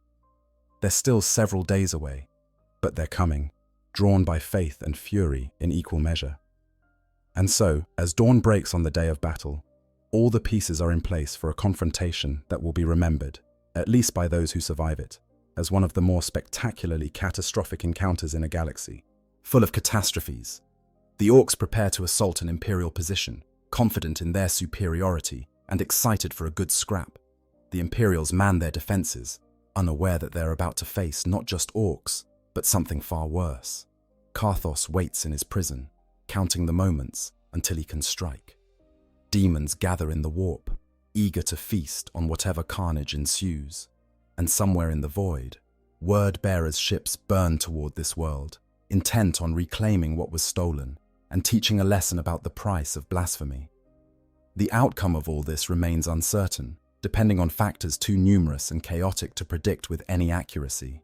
Perhaps the Orks will successfully deploy their captured Dreadnought, using it to devastating effect before Karthos can escape. Perhaps the Wordbearer will break free mid-battle, turning the Ork weapon against its handlers in a display of poetic justice. Perhaps the demons will manifest in such numbers that they overwhelm both sides, turning the battlefield into a literal hellscape. Perhaps the approaching Wordbearers will arrive at exactly the wrong moment, creating a three-way battle of apocalyptic proportions. What's certain is that Gutsmek Rekka's attempt to loot and operate a Chaos Dreadnought will serve as either the greatest triumph of Ork engineering or a cautionary tale about the dangers of meddling with forces beyond comprehension. Possibly both. The line between tragedy and comedy has always been thin in the grim darkness of the far future, and this situation straddles it with spectacular determination.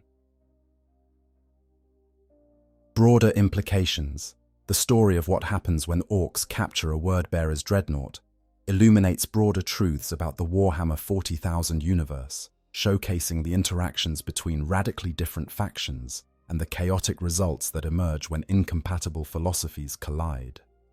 First, it demonstrates the fundamental incompatibility between chaos corruption and Ork pragmatism. Chaos operates on complexity, on layers of meaning and hidden corruption, on the slow erosion of sanity and the careful cultivation of despair. Orks operate on simplicity, on direct action and immediate results, on an almost childlike faith that things will work out because they're supposed to. When these forces meet, Neither can fully overcome the other. The result is not synthesis, but stalemate, a temporary détente that's inherently unstable. This has profound implications for understanding how the galaxy actually functions. We often think of conflicts in 40k as straightforward: Space Marines versus Chaos, Imperium versus Orks, Eldar versus everyone. But the reality is messier.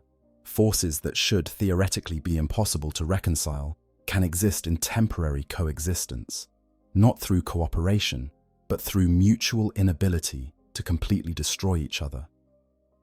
The WH field can't purge chaos corruption, but it can contain it. Chaos corruption can't override Ork pragmatism, but it can persist, despite it. Second, the story highlights the dangers of underestimating one's enemies. The word-bearers, for all their power and ancient wisdom, clearly didn't account for the possibility that Orks might capture one of their dreadnoughts and actually attempt to use it. Their arrogance, their certainty in their own superiority, blinded them to the threat posed by what they considered primitive Xenos. This is a common failing among Chaos Space Marines, who often believe that their 10,000 years of experience makes them invincible. Similarly, the Orks underestimate what they're dealing with. To them, the Dreadnought is just another piece of loot, maybe more complicated than usual, maybe a bit spooky, but fundamentally no different from a captured Leman Russ or looted Rhino. They don't understand, can't understand, the nature of chaos corruption, the depths of hatred that a word-bearer carries, the connections to the warp that make such beings far more dangerous than simple physical threats. This mutual underestimation is characteristic of 40k as a whole. Every faction believes itself superior, chosen, destined for victory, and every faction is repeatedly proven wrong, usually at great cost. The galaxy persists not because any one faction is dominant, but because no faction can achieve the total victory they all seek. Third, the scenario reveals something important about technology in the 40k universe, specifically that it's never purely mechanical. Whether it's the machine spirits the Adeptus Mechanicus worship, the demonic corruption that infests chaos equipment, or the WH40K field that makes Ork tech function, there's always a spiritual or psychic component to advanced technology. This makes it fundamentally unpredictable, capable of behavior that pure materialism cannot explain. A dreadnought is not just an armored walking platform with weapons. It's a spiritual construct as much as a physical one, infused with the beliefs and energies of those who created it and those who use it. When Orks capture such a machine and begin modifying it, they're not just altering metal and circuitry. They're entering into a spiritual conflict, their beliefs clashing with the beliefs embedded in the machine itself. The outcome of that conflict depends not on superior engineering or better weapons, but on which belief system proves stronger in that particular moment and context. This helps explain one of the great mysteries of the 40k universe. Why does obviously impossible technology work? Ork guns that should jam after one shot fire thousands of rounds.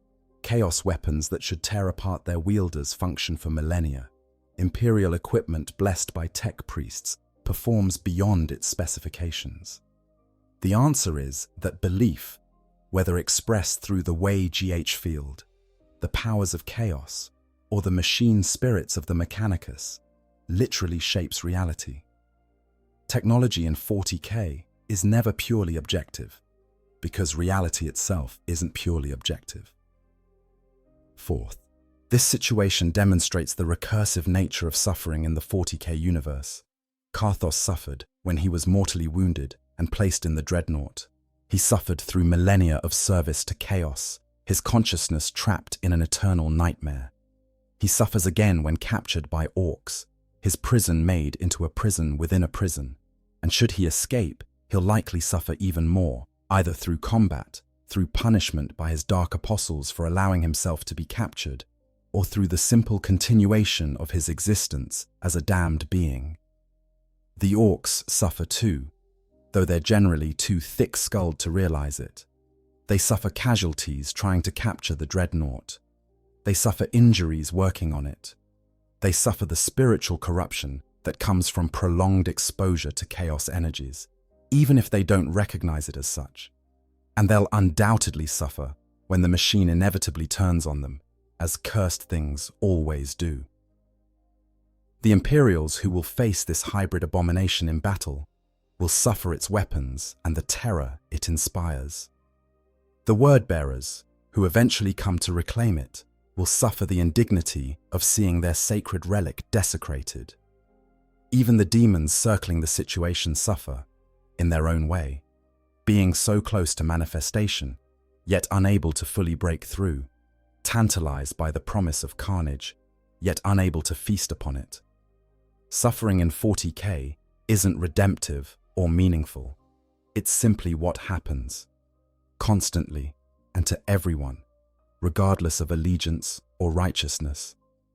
The galaxy grinds on, consuming souls and bodies with equal indifference, and all anyone can do is try to survive a little longer, kill a few more enemies, and hope that their particular form of suffering is at least more bearable than the alternatives. Fifth, the encounter highlights the dark comedy that underlies much of the 40k universe. There's something fundamentally absurd about Orks trying to operate a Chaos Dreadnought, as if it were just another looted vehicle. The image of greenskin mech boys cheerfully welding armor plates onto a machine that contains a consciousness of pure hatred, painting it blue for luck and red for speed, adding more Dakar because there can never be enough Dakar. It's comedy, albeit comedy of the darkest sort. This absurdity doesn't diminish the horror of the situation. If anything, it enhances it, creating a cognitive dissonance that makes everything more disturbing. The Orks are having fun, genuinely enjoying themselves as they work on their project. They see this as an opportunity, a challenge, a chance to prove their skills and earn respect. Meanwhile, Karthos is experiencing torments that would shatter lesser beings, locked in a struggle for his very identity against forces he can't fully comprehend. The disconnect between these perspectives, the way suffering and joy coexist in the same space, is quintessentially 40k. The grimdark setting has always had a satirical edge, poking fun at fascism, militarism, and religious extremism, even as it revels in them. Orks embody this satirical element more than any other faction, being both genuinely dangerous threats and also walking caricatures of soccer hooliganism. When they encounter something as serious and grim as a word-bearer's dreadnought, the collision of tones creates moments that are simultaneously horrifying and hilarious. Finally, this scenario illustrates the fundamental entropy of the 40k universe. Everything is falling apart, slowly or quickly, but always inexorably. The Imperium decays from within, despite its vast resources. Chaos, space marine equipment degrades, despite their best efforts to maintain it. Even Ork technology, seemingly immune to the laws of physics, requires constant maintenance and repairs to keep functioning. The galaxy is 10,000 years past its peak, and every day it slides a little further into darkness and dysfunction. The captured Dreadnought is a perfect microcosm of this decay. It was once a proud war machine, piloted by a loyal space marine serving the Emperor. Then it became a corrupted relic, its pilot damned and its systems twisted by chaos. Now it's being torn apart and rebuilt by Orks, who understand neither its original purpose nor its corrupted nature. Each transformation degrades it further, moving it further from whatever glory it once possessed. Eventually, it will be destroyed completely, either through combat or catastrophic malfunction, and its components will be scattered and forgotten. This is the fate of everything in 40k. Slow decline punctuated by moments of spectacular destruction, with nothing ever getting better, only different kinds of worse. The captured Dreadnought's journey from loyal servant to chaos corruption to Ork salvage is just one more example of the galaxy's inevitable slide toward total ruin. Yet within this entropy, there's a strange sort of vitality. The Orks continue building, continue fighting, continue believing that they'll win, because that's what Orks do. Karthos continues serving chaos, continues hating, continues fighting even when defeat seems certain because his faith won't allow surrender. The galaxy persists, not through hope or virtue, but through sheer stubborn refusal to give up and die quietly. If entropy is inevitable, then at least everyone can go down swinging, taking as many enemies with them as possible. Historical precedents and similar incidents. While the specific scenario of Orks capturing a word-bearer's dreadnought and attempting to operate it is unique, the broader pattern of Orks looting chaos equipment and attempting to make it work has occurred throughout Imperial history. The archives of the Ordo Xenos contain numerous reports of similar incidents, each with its own terrible outcomes. One documented case involves an Ork WH40K on the world of Krendl's Folly, where greenskins managed to capture several hellbrutes belonging to the Black Legion. Rather than attempt to pilot these machines, the Orks simply removed all the weapons and installed them on their own battle wagons and def dreads. The weapons functioned, after a fashion, though they had a disturbing tendency to fire on their own, targeting both enemies and allies with equal enthusiasm. Several Ork vehicles were eventually destroyed by their own weapons, the chaos corruption within the guns proving impossible to fully control, even with Ork modifications. Another incident, recorded in the War Journals of the Crimson Fists chapter, describes an encounter with Orks who had captured and modified a Chaos Dreadnought of unknown origin. The Orks had somehow managed to get the machine functioning, though the pilot inside appeared to have been driven completely insane by the modifications. The hybrid walker fought with incredible ferocity, but no tactical sense whatsoever, charging into enemy positions without regard for its own survival. When the Crimson Fists eventually destroyed it, the explosion released something that their librarians described as a scream of relief, suggesting that the pilot had welcomed destruction as an end to its suffering. The Death Watch maintains records of an Ork mech boss named Grubnik, who specialized in looting chaos equipment. Over the course of several years, Grubnik assembled a considerable force of corrupted vehicles and weapons, all modified with Ork technology and pressed into service. His warband became notorious for the psychological impact of their attacks, Imperial defenders often breaking and fleeing when faced with heretical machines that had been painted green and festooned with Ork glyphs.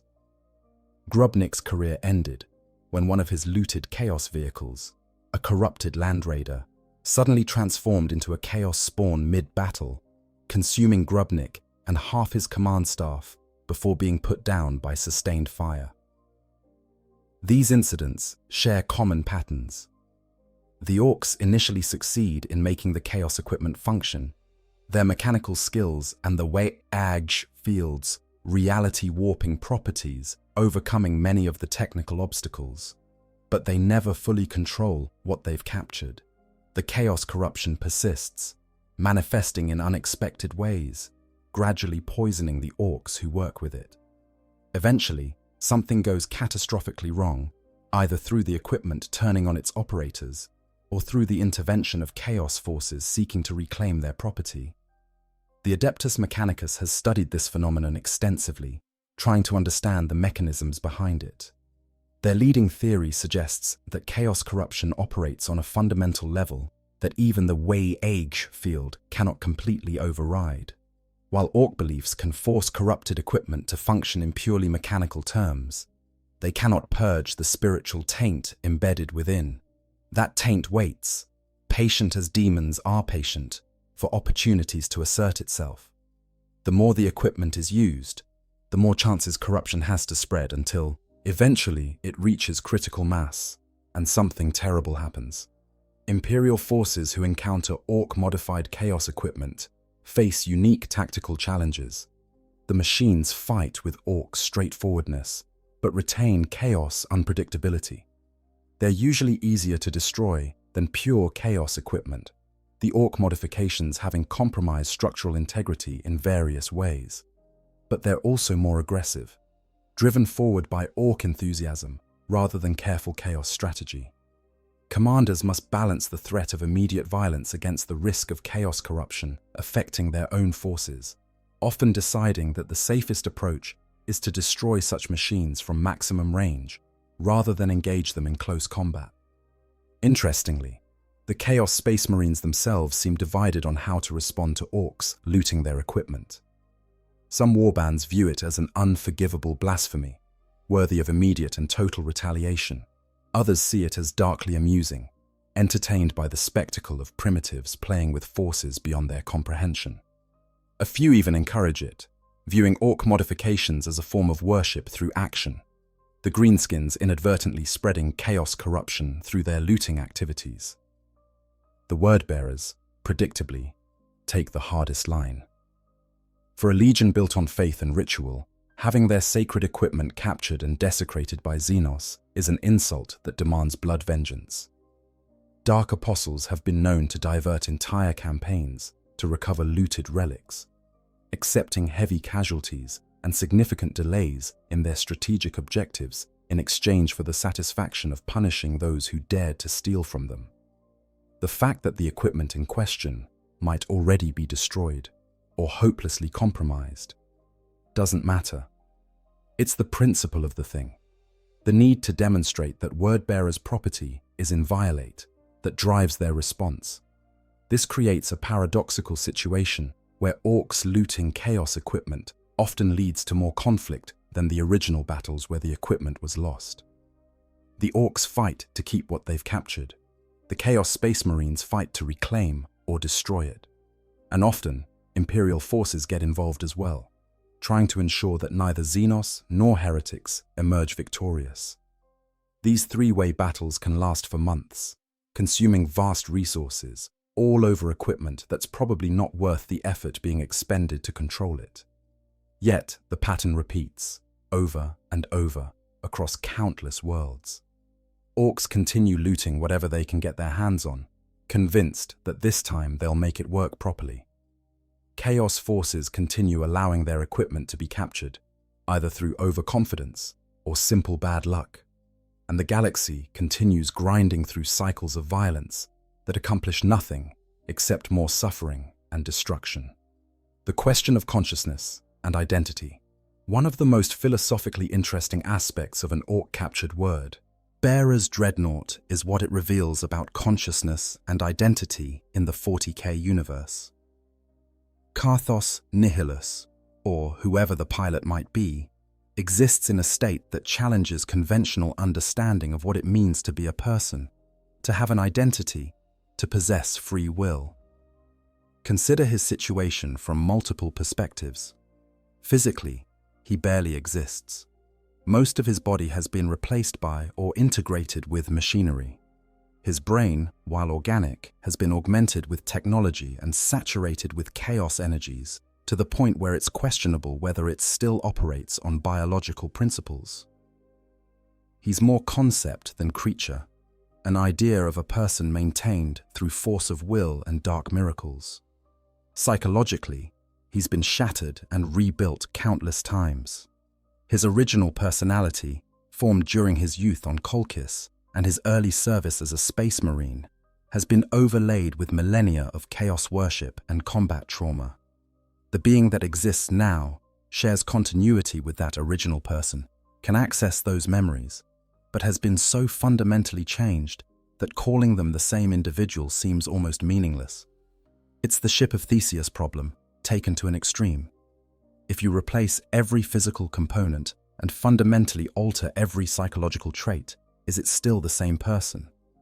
Spiritually, he's become something that transcends normal categories. He's not purely human, not anymore, but he's also not a demon, despite his deep connections to the warp. He exists in a liminal space between mortality and immortality, damnation and apotheosis, suffering and transcendence. The dark gods have their claws in him, using him as a tool, but he retains enough autonomy to have desires and plans of his own, even if those desires are forever shaped by chaos influence. When the Orks capture him and begin their modifications, they add another layer to this already complex situation. The WH field starts exerting its own influence, not overwriting his consciousness, but existing alongside it, creating what might be described as competing narratives about what he is. In chaos terms, He's a damned warrior of the word-bearers, a holy instrument of the dark gods, deserving of veneration and terror. In Ork terms, he's a piece of salvage, impressive, but ultimately just another machine to be fixed up and used. Both definitions exist simultaneously, neither completely true, neither completely false. This raises profound questions about the nature of identity in a universe where belief can literally reshape reality. If enough Orks believe Karthos is just a machine, does he become just a machine? If his faith in chaos is strong enough, can he maintain his identity as a word-bearer despite the WH40K's influence? Or do both definitions coexist, creating a paradoxical being that is simultaneously a holy warrior and a salvaged machine, neither and both at once? The answer seems to be that in 40k, identity is fluid in ways that would horrify anyone raised with Enlightenment ideas about the fixed self. You are what you believe yourself to be, but also what others believe you to be, but also what you actually are in some objective sense, and all these definitions interact in complex ways. Karthos can maintain his identity as a word-bearer through sheer force of will and faith, but that identity is under constant assault from the WH40K's alternative narrative. The conflict between these forces creates a being in flux, never fully one thing or another. This has practical implications for his effectiveness and capabilities. In moments when his faith is strong and the WAG field is weak, he can call upon chaos powers, channel demonic energies, act as a word-bearer should act. In moments when the WH40 field is strong and his faith wavers, he becomes more like the Orks imagine him, a powerful but ultimately mechanical fighter, dangerous but not spiritually significant. The balance shifts constantly, depending on local conditions, his mental state, the concentration of Orks nearby, the attention of the dark gods, and 1,000 other factors. From a narrative perspective, this makes the captured Dreadnought a perfect symbol for the broader themes of 40k. Identity is never stable, never secure, always under threat from external forces that seek to reshape or destroy it. Whether you're a loyal space marine, a chaos cultist, or an Ork mech boy, you exist in constant tension between what you believe yourself to be and what the universe is trying to make you become. Survival requires not just physical endurance, but psychological resilience, the ability to maintain your sense of self even when everything around you is trying to tear it apart. Karthos's struggle to remain himself, to maintain his identity as a word-bearer despite being trapped, dismantled, and rebuilt by Orks, reflects the struggle every character in 40k faces in their own way. The Imperium fights to preserve human identity against Xenos influence and chaos corruption. Chaos forces fight to remake identity according to the dark god's desires. Orks don't really fight over identity at all, secure in their absolute certainty about what they are, which is itself a kind of victory through refusal to engage with the question. The ultimate fate of Karthos's identity depends on how the situation resolves. If he escapes and returns to the word-bearers, he'll need to be ritually cleansed and probably spend time reaffirming his faith, but he can eventually return to being the warrior he was before capture. If he remains with the Orks long enough, the WAG field's influence might become permanent, creating lasting changes to his consciousness that can never be fully reversed. If he dies, whether through combat or self-destruction, the question becomes moot, his identity scattered across the warp to be consumed by demons, or perhaps, in some attenuated form, reborn as something else entirely. In any case, the experience will change him. You cannot go through something like this and remain unchanged. The question is only how much change occurs, how fundamental it is, and whether what emerges at the end can still reasonably be called Karthos Nihilus, word-bearer, servant of the dark gods. Given the nature of the 40k universe, the answer is probably that it doesn't matter. Identity is ephemeral, change is constant, and all anyone can do is cling to whatever sense of self they can maintain for as long as they can maintain it, knowing that eventually entropy will claim everything, including memory and meaning itself. The dark humor of it all.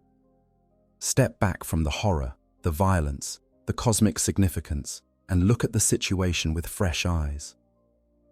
Orks have captured a 10,000-year-old super soldier encased in a walking tank, and their response is to paint it blue, bolt on extra guns, and try to drive it like they stole it.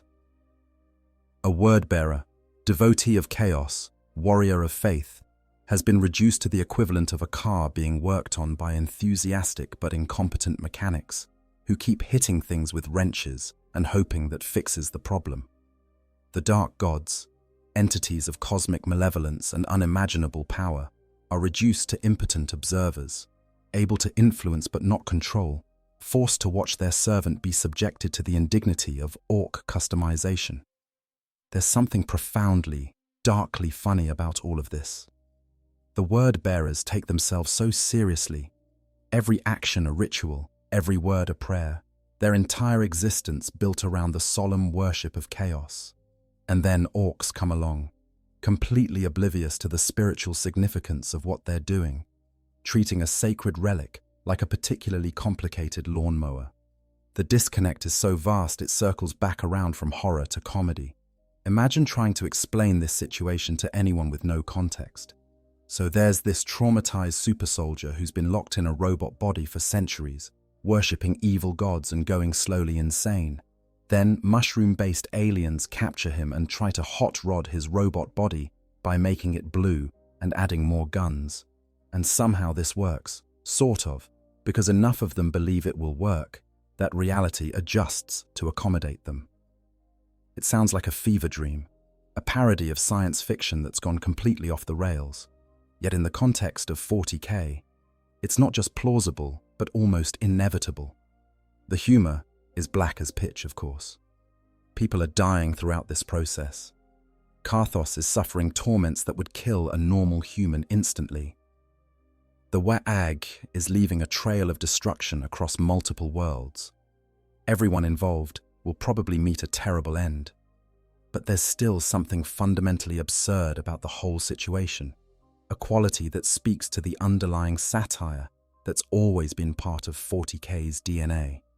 Orks embody this satirical element better than anyone else. They're the only faction that seems to be enjoying themselves. The only ones who approach the galaxy's endless warfare with something approaching enthusiasm rather than grim determination or zealous hatred. When they encounter something as serious and self-important as a word-bearer's Dreadnought, their response is basically, "Core, that's a big un, innit? Wonder if we can make it shoot faster." This casual irreverence toward things that other factions treat with deadly seriousness is refreshing in a setting where everything is turned up to 11 at all times. The comedy also comes from the failures, the constant stream of things going wrong in ways that should be predictable, but somehow never are. Of course, touching the Chaos Space Marine causes horrible corruption. Of course, trying to control him psychically nearly results in a weird boy's head exploding. Of course, the first test activation almost leads to everyone in the workshop being killed. These are entirely predictable outcomes, yet the Orks charge forward anyway, undeterred by setbacks that would cause any sane person to quit immediately. There's something admirable about that stubborn refusal to acknowledge defeat, even as it leads to disaster after disaster. And then there's the image of Karthos himself, this ancient warrior who has survived for millennia, who has seen empires rise and fall, who has walked alongside demons and spoken with dark apostles, now reduced to futilely raging inside a machine being painted blue by greenskins who keep hitting his prison with hammers to see if that makes it work better. The mighty have fallen, and they've fallen directly into a slapstick comedy that they lack the context to understand. Dark humor in 40k serves a purpose beyond simple entertainment. It provides psychological relief from the relentless grimness, offering brief moments of levity that make the horror more bearable. It also reinforces one of the setting's core themes, that nothing is sacred, nothing is safe, and the universe will find ways to mock even the most serious and significant events. The word-bearer's solemn dedication to chaos doesn't protect them from becoming the punchline to an orc joke. The orcs' pragmatic approach to everything doesn't protect them from the consequences of meddling with forces they don't understand. Everyone is both perpetrator and victim of the cosmic joke that is existence in the 41st millennium. If we're honest, the situation would be equally funny if the roles were reversed.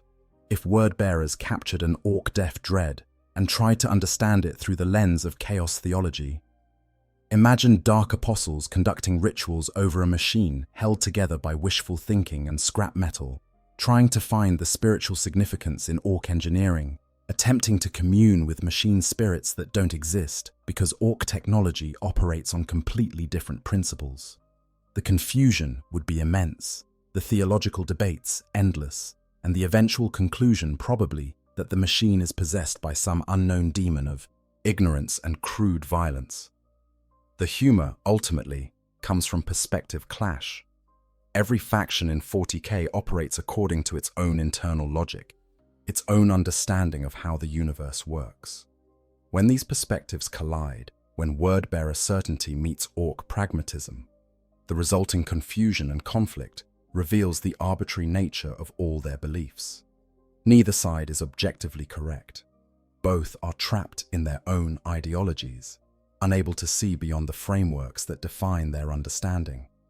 And from outside those frameworks, from the perspective of we observers who can see both sides simultaneously, the whole situation is almost farcically absurd. This doesn't diminish the tragedy or the horror. If anything, the humor makes it worse, adding another layer of meaninglessness to the suffering. Karthos's torment isn't even dignified suffering anymore. It's become comedic, a setup for jokes about orc incompetence and chaos pretension. That might be the cruelest fate of all, not just to suffer, but to have your suffering be ridiculous, to become a cosmic punchline that even the dark gods find amusing. Welcome to Warhammer 40,000, where nothing is sacred, everything is terrible, and sometimes the only appropriate response is to laugh at the sheer absurdity of it all. Conclusion. So what happens when orcs capture a word-bearer's dreadnought? The answer is complex, variable, and ultimately unpredictable, depending on countless factors that shift from moment to moment. But we can identify certain constants, certain patterns that emerge regardless of specific circumstances. First, the orcs will definitely try to loot it. This isn't a question of if, but how quickly and thoroughly. Their genetic drive to acquire and repurpose enemy equipment is too strong to resist, especially when the equipment in question is as impressive as a dreadnought. They'll drag it back to their camp, gather their mech boys, and begin the process of disassembly and modification with enthusiasm bordering on religious fervor. Second, they'll discover that what they've captured is far more complex and dangerous than anticipated. The chaos corruption, the trapped pilot, the spiritual dimensions of the machine's existence. All of these will become apparent as they work. Some orcs will be injured or killed by this discovery. Others will become uneasy, sensing wrongness, even if they can't articulate what it is. But they won't stop. Orcs don't stop just because things are difficult or dangerous. Third, they'll modify it extensively, adding their own weapons, armor, and control systems. These modifications will be crude but effective, demonstrating that orc engineering, for all its apparent simplicity, can interface with even the most sophisticated technology when backed by enough faith and the WH field's reality warping properties. The result will be a hybrid monstrosity that embodies both orc and chaos aesthetics, belonging fully to neither. Fourth, they'll attempt to use it in combat, and this is where things will get truly interesting. Depending on the strength of the WH field, the power of the trapped pilot, and the attention of the dark gods, the machine might function as intended, might go berserk, might summon demons, or might do all three in sequence. The only certainty is that it will be dangerous, unpredictable, and spectacular in whatever it does. Fifth, the situation will eventually resolve, one way or another. Either the pilot escapes or is killed, the machine is destroyed or reclaimed. The Orks move on or are wiped out. The resolution might be dramatic, with demon manifestations and epic battles, or it might be mundane, the machine simply breaking down from accumulated damage and being abandoned as unsalvageable. In the 40k universe, both outcomes are equally plausible. But beyond these specifics, what does this scenario teach us about the setting as a whole? It demonstrates that 40k is a universe where no plan survives contact with reality, where different belief systems collide with explosive results, where suffering is constant, but meaning is absent. It shows us that the most serious situations can have elements of dark comedy, that the most powerful beings can be brought low by simple misfortune. And that understanding between radically different perspectives is not just difficult, but fundamentally impossible. The captured Dreadnought becomes a symbol for the state of the galaxy itself. Broken, corrupted, barely functional, held together by forces that don't fully understand what they're maintaining, lurching from crisis to crisis with no hope of genuine improvement. Like the galaxy, it persists not through any inherent stability, but through the sheer stubborn refusal of its components to give up and die. Like the galaxy, it's simultaneously tragic and absurd, horrifying and fascinating, a monument to the folly of all who thought they could impose order on chaos or meaning on entropy. For the word-bearers, the capture and modification of one of their dreadnoughts is an insult that demands vengeance, but also a reminder of their own vulnerability. For the Orks, it's an opportunity for glory and a demonstration of their mechanical prowess. For the Imperium, should they become aware of the situation, it's yet another nightmare scenario in a galaxy full of them, requiring intervention before things get even worse. For the Dark Gods, it's entertainment, a morality play about pride, hubris, and the futility of mortal ambitions. And for us, observing from outside the universe, it's a perfect encapsulation of what makes Warhammer 40,000 compelling. The setting refuses to grant easy victories or clear-cut moral lessons. It presents situations that are complex, messy, and unresolved, where multiple interpretations are valid and no single perspective captures the full truth. The captured Dreadnought isn't just a war machine, or a prison, or a corrupted relic, or a looted trophy. It's all of these simultaneously, existing in a superposition of meanings that collapse differently depending on who's observing and when. In the end, the question of what happens when Orks capture a word-bearer's Dreadnought has no single answer because the situation is too dynamic, too dependent on specific circumstances to predict with certainty. What we can say is that it will be violent, it will be terrible, and it will almost certainly be entertaining for anyone not directly involved.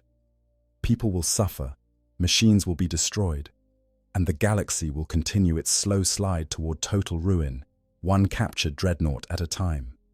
The only winners in this scenario are the Dark Gods, who feast on the suffering and chaos that result, and perhaps the observers like us, who can appreciate the dark comedy of the situation from a safe distance.